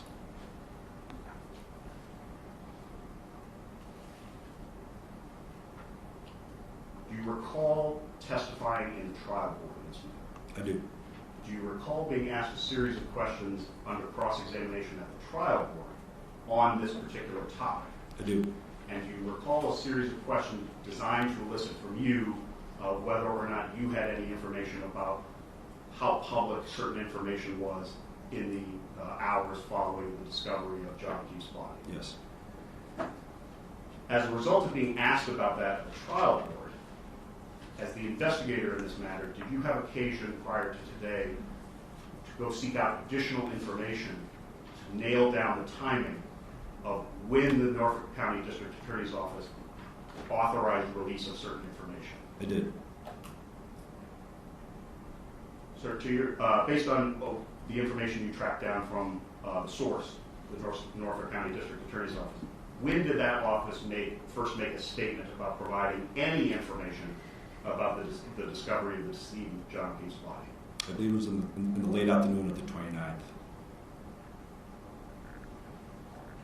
Based on the information provided by the Norfolk County District Attorney's Office and their provision of information publicly, did they, at that time, meaning the late afternoon of the 29th, did they confirm, for example, that the deceased was a Boston police officer? I believe so. Do you recall whether or not on the afternoon of the 29th that they had indicated there was an individual found outside the residence, they were taken to a hospital and pronounced dead? Yes, that sounds accurate. Do you recall information received from Norfolk County that it was at 3:19 or thereabouts on January 30th before they confirmed that the decedent was a Boston police Yes. officer? Do you recall whether or not, when they confirmed that to an outside source, to the public, that the individual was a Boston police officer, did they confirm the identity of the individual, meaning not just a Boston police officer, but specifically Boston police officer John Keith? Did they confirm that at that time on the 30th? They did not. When was the first time that they confirmed additional details, including the identity of the decedent and the arrest of Aaron Reed? It was on February 1st. As part of that process, and as part of your investigation overall, did you have occasion to look for any information, one way or the other, as to whether or not Mr. Proctor, as of, for example, January 29th, 2022, was authorized by the Norfolk County District Attorney's Office to reveal what he did in those text messages? Yes. Did you find any information to suggest that Norfolk County had authorized him to reveal that information? I did not. Nothing further.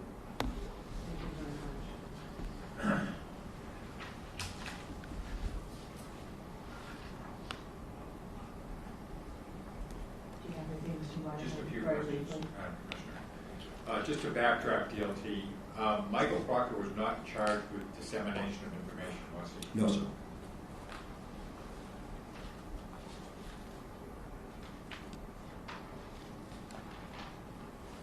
And regarding this non-disclosure agreement, do you have a copy of that? I do not, sir. Have you ever provided a copy of that to myself? I am not. And do you know if anyone has? I am unaware of that, sir. When was the last time you read it? On March 4th. And were you weren't given a copy, I presume? I don't recall, sir. You ever recall having in your possession a copy of that NDA? On March 4th, I did, yes. Other than on March 4th. Not that I can remember, sir. And so on March 4th, I'm assuming correct me if I'm wrong, you've shown a copy of it Yes. and you signed it? Yes. You read it before you signed it? I did. So your understanding today is what you recall from March 4th of 24, correct? It is. It was a very clear understanding. Yeah, and but you haven't seen that document since March 4th. I have not, sir. And that's, and as far as you know, it's never been provided to us. I wouldn't know that, sir. Now, as part of that process, numerous other people at that meeting were required to sign the NDA as well, right? Yes, sir. Colonel Law included, I would assume yes, sir. Lieutenant Colonel Connors, Yes, sir. and others, Major Caporath, etc. I would assume yes. And so they were aware of the contents of the text messages, and they were presumably precluded from disclosing them. Again, I don't know if they're aware of the contents. All I know is that people in that room were aware of the existence of the text messages.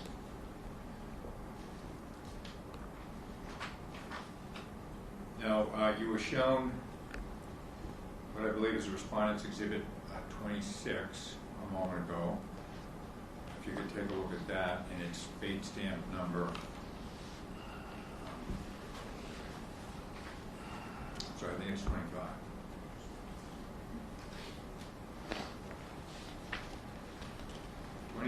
Article 5. I'll get to the fate stamp.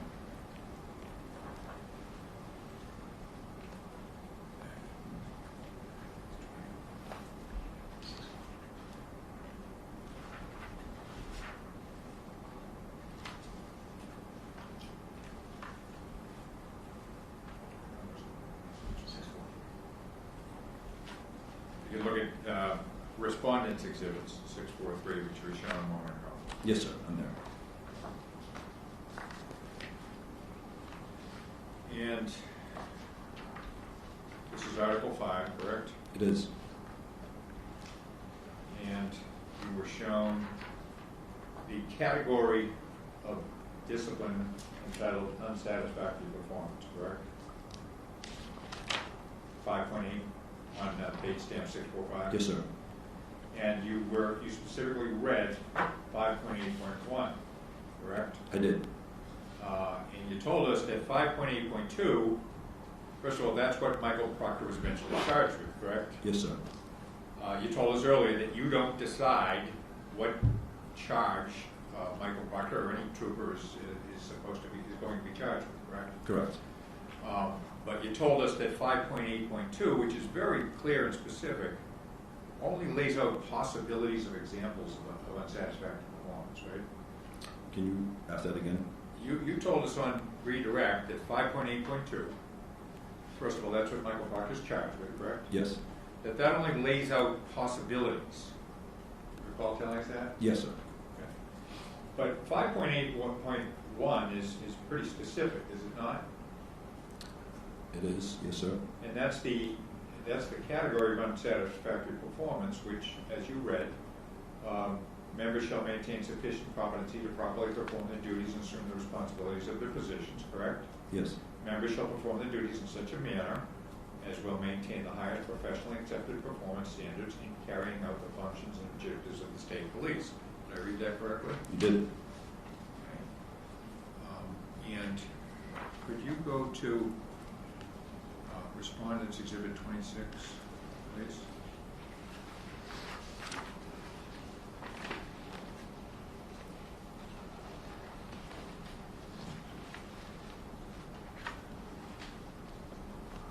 I'm there, sir. Date stamp 0669.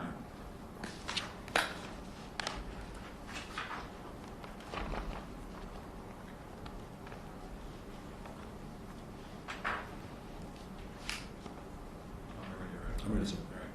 So page 669, date stamp. You see 5.8.1 on the category of discipline and the consequential charge. I do. And 5.8.1, the section we just read and that you were asked to read, what classification of discipline is that? For 5.8.1, Yes. it's Class C and D. It could be a Class C or a Class D. Correct. And that's at the discretion of the department/colonel, correct? Correct. And so Michael Proctor, if he had been charged with 5.8.1 under the disciplinary guidelines, he could not be fired, could he? Under that one, yes, under 5.8.1. That's all I have. Thank you.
Good afternoon, Lieutenant. How are you?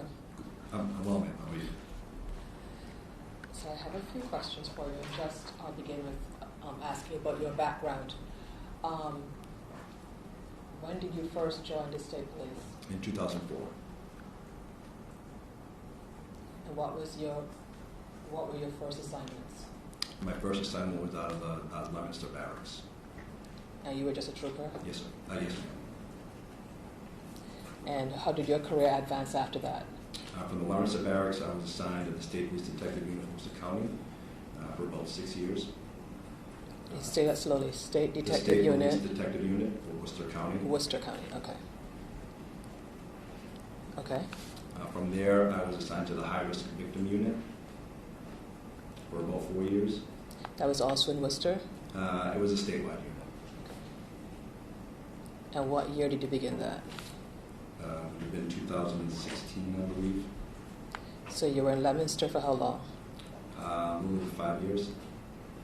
So then, in About 5 years approximately. so then in 2009 you went to the Worcester County. I was beginning in 2010, I believe.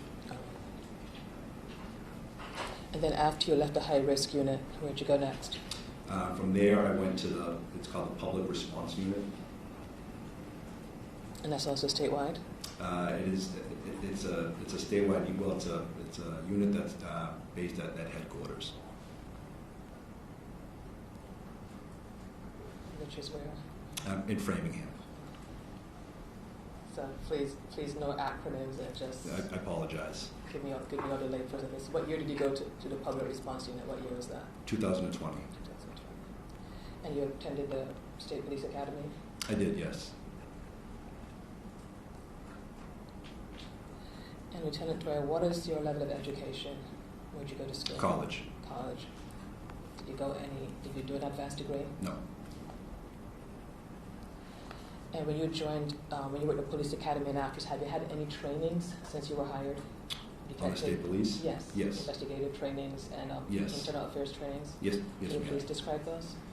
There's been numerous invest trainings when I was in the detective unit for crime scenes, homicide trainings.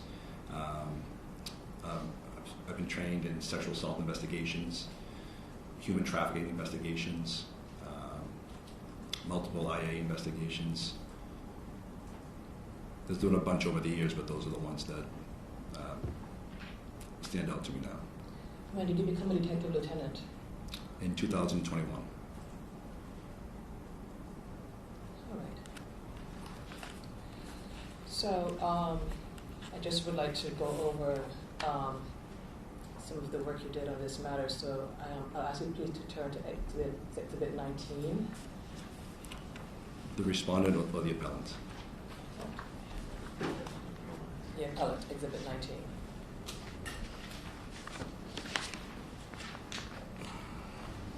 So this is case stamp appellant 107.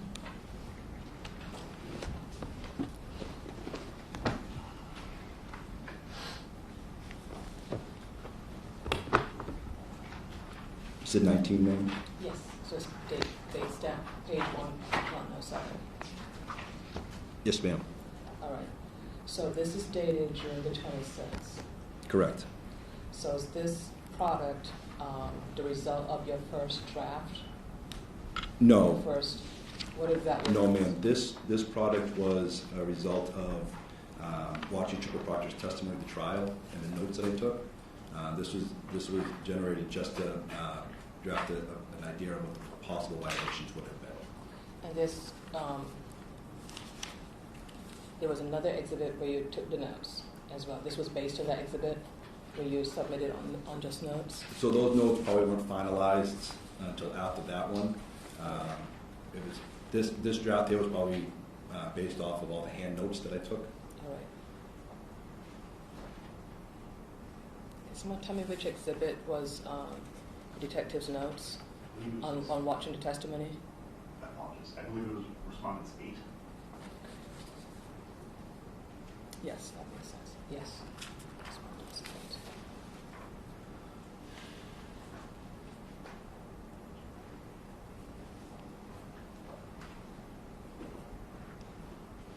So you testified earlier that you made those notes Respondents Exhibit 8, and then this letter later after watching the testimony? Live No, streaming? ma'am. The notes that are the exhibit, I don't know exactly when they were created, but they were most likely created after I had drafted that document. The notes from the video, from watching the live stream?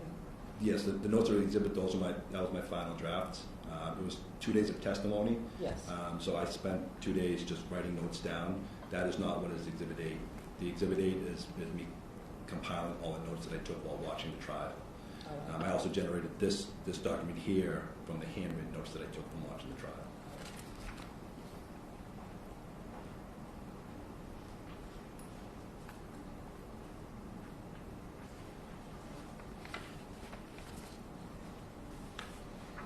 So I'll just ask you to look at paragraph number 2, which is on page 107. Yes, ma'am. So you have at the end of that paragraph that the conduct identified in that paragraph could be, your very last sentence says, this could be a potential violation of rules and regulations 5.23. Yes, ma'am. And I believe we said earlier that 5.23 was dissemination of information. Yes, ma'am. So I believe that is in Respondents 24. Return to that, please.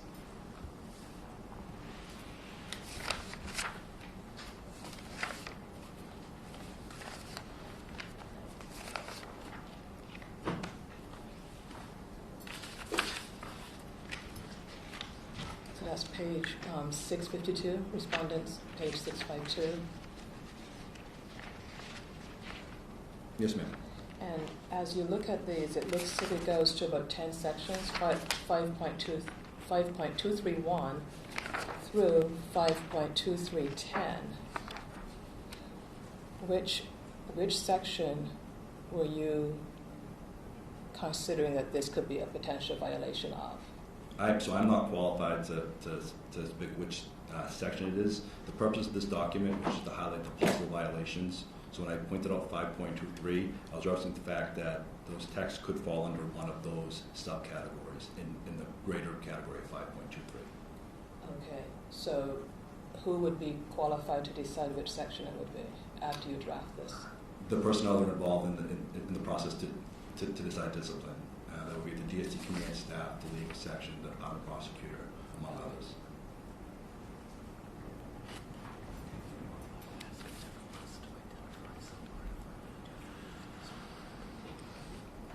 But if you can just please look at that page 652. Yes, ma'am. In looking at those sections, I mean, they're quite, I would say, different kinds of acts. Which ones would you think would match that conduct of the text messages being sent out to different people?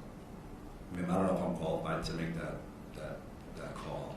How did you choose 5.23? So I knew that he was sharing information, which would be the dissemination of information. So I know that the broader category, 5.23, the overall one, is the dissemination of information. It would be up to the person who decides the actual charges to go through that category and pick the specific subcategory. So at the time that you wrote this document, who did you think would be the person to decide that? So this document was not designed to recommend charges. Mm-hmm. This document was just to let my bosses know this is the violation that have occurred. These are what the possible violations may be once the invest is done. This document was generated well before a report was done, or I was near the end of the invest. All right. The same thing on paragraph 3, the same page. The last line says, this could be a potential violation of policy and procedure ADM-47 bias-based policing and ADM-18 unlawful harassment / sexual harassment. Yes. And what made you choose those? Again, based on the nature of the text messages, I was just making sure that I encompassed all possible violations. Again, this document was not meant as a recommendation for possible charges. This was just to document what the possible violations may be as the invest moves forward.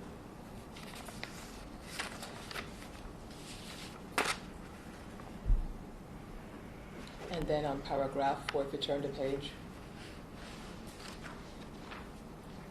the last sentence, this could be a potential violation of rules and regulations 5.10.4.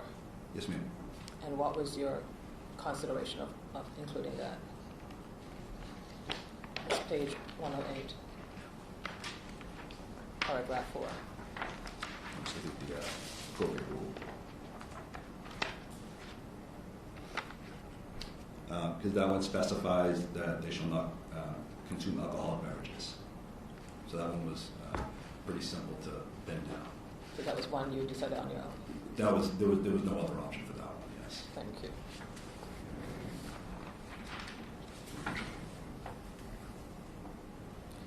So, the other question I had is, when you were investigating the issue of the text messages and dissemination, did you consider, did you view it as multiple violations I did or one violation? multiple violations. How many violations do you think occurred? So there were 4 separate text conversations. So I viewed each text conversation as its own incident. So would you consider them, so you're looking at them as 4 separate, so basically 4 separate chains, Correct. 4 separate dates, Multiple dates. multiple dates. Correct. So you were looking at them as more than one offense then? It wouldn't be a first offense? How did you look at it? For charging purposes? Yes. I don't make that call yet. Okay. I just want to look at one more item.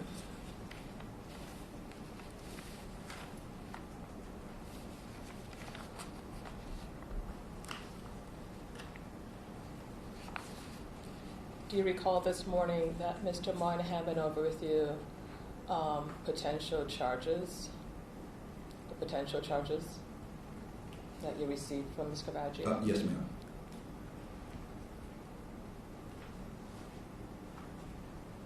And do you recall that he described that, if you could turn to exhibit, it's actually Bates stamped 172, I believe it's exhibit 32, appellant's exhibit 32.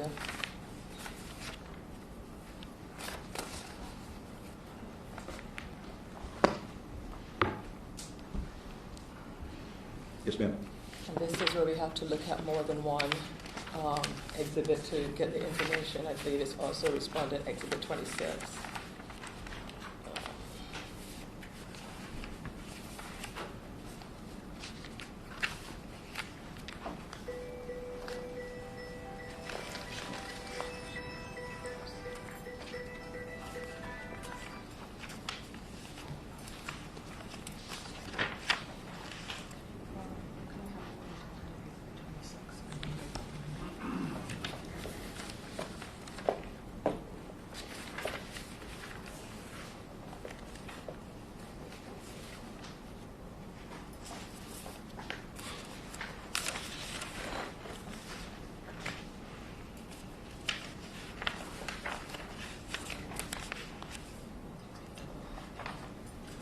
Danger of double-sided copies. So respondents exhibit 26. Do you see on page 667? I do. So there are classes of guidelines, Yes. A, B, C, and D. Yes.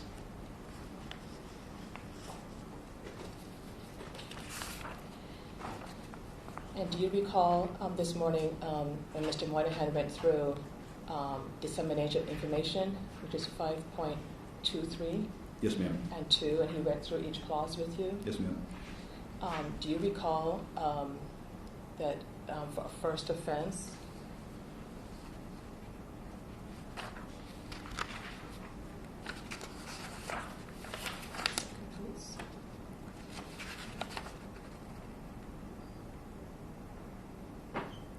that 5.232 is a class C, Yes. and that for a first offense, if you look on page 667, it's a written reprimand up to and including suspension for not more than 5 days, Correct. and that's for a first offense. Yes, ma'am. I'm not going to look at the alcohol, the 5.10.4, but on the unsatisfactory performance, which is 5.8.2, Yes, ma'am. which was in terms of Class A. And do you recall that under the first offense, a suspension of not less than 30 days, but up to and including termination for a first offense? Yes, ma'am.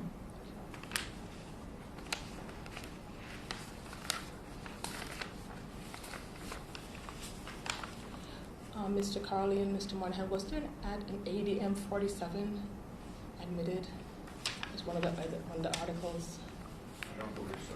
I believe it was produced in December, but I don't believe I was part of the market in this. Yeah, it got mentioned in one of the exhibits, but it wasn't submitted. That's fine. I just know I know I read it somewhere. Okay. I apologize. I don't believe it was marked, but I would be happy to provide it. Yeah, I could- If they see it. Yeah, because it is mentioned, and I was just wondering what it said.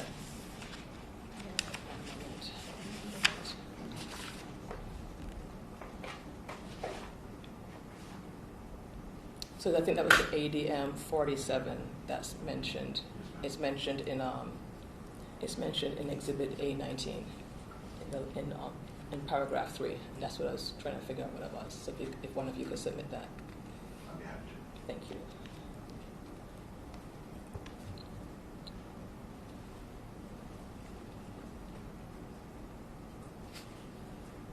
Excuse me.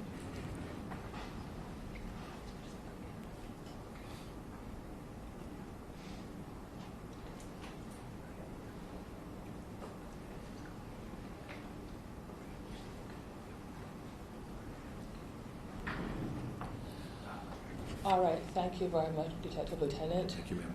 May I ask a clarifying question? Yes. Only with regard to the Commission's request for ADM 47, which I'm happy to provide. Yes. As the Commission may be aware, the Department's policies and regulations go through multiple versions over the course. years. Is there an effective date, or is there a date range that I should target? I'm happy to submit multiple if necessary. Well, I would be interested in the one in effect on the date of the letter, which is June 26, 2024. And if it's overly, and actually the second one as well, there's two of them, ADM 18, unlawful harassment / sexual harassment. So there are two documents. I'll produce both that were effective on that Yes. date. Thank you. Thank you very much.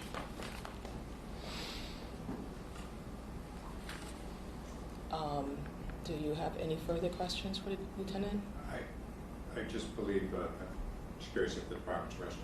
They didn't want to witness the. Right, I think he's, I'm just saying, I don't have any based on the questions I just asked, I guess that is what I meant. Do you have anything further for your client? Nothing for this witness. And Mr. Moynihan, you're rested as well? I have nothing else for this witness. Okay. Well, Detective, you've had a long day, and thank you very much for coming in. Thank you, ma'am. You're excused.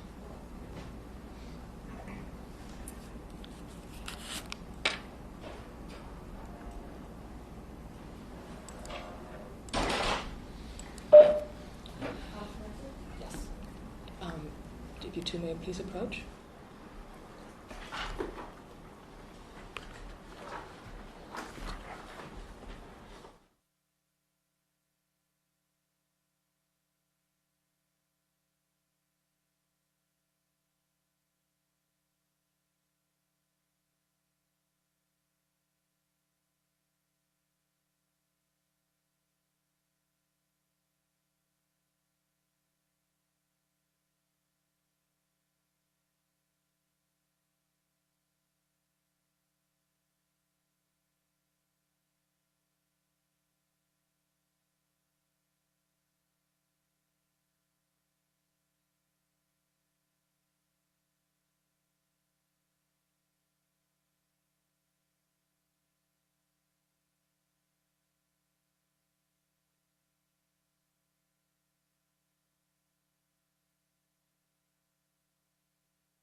Good afternoon again. So the time is now 3:12.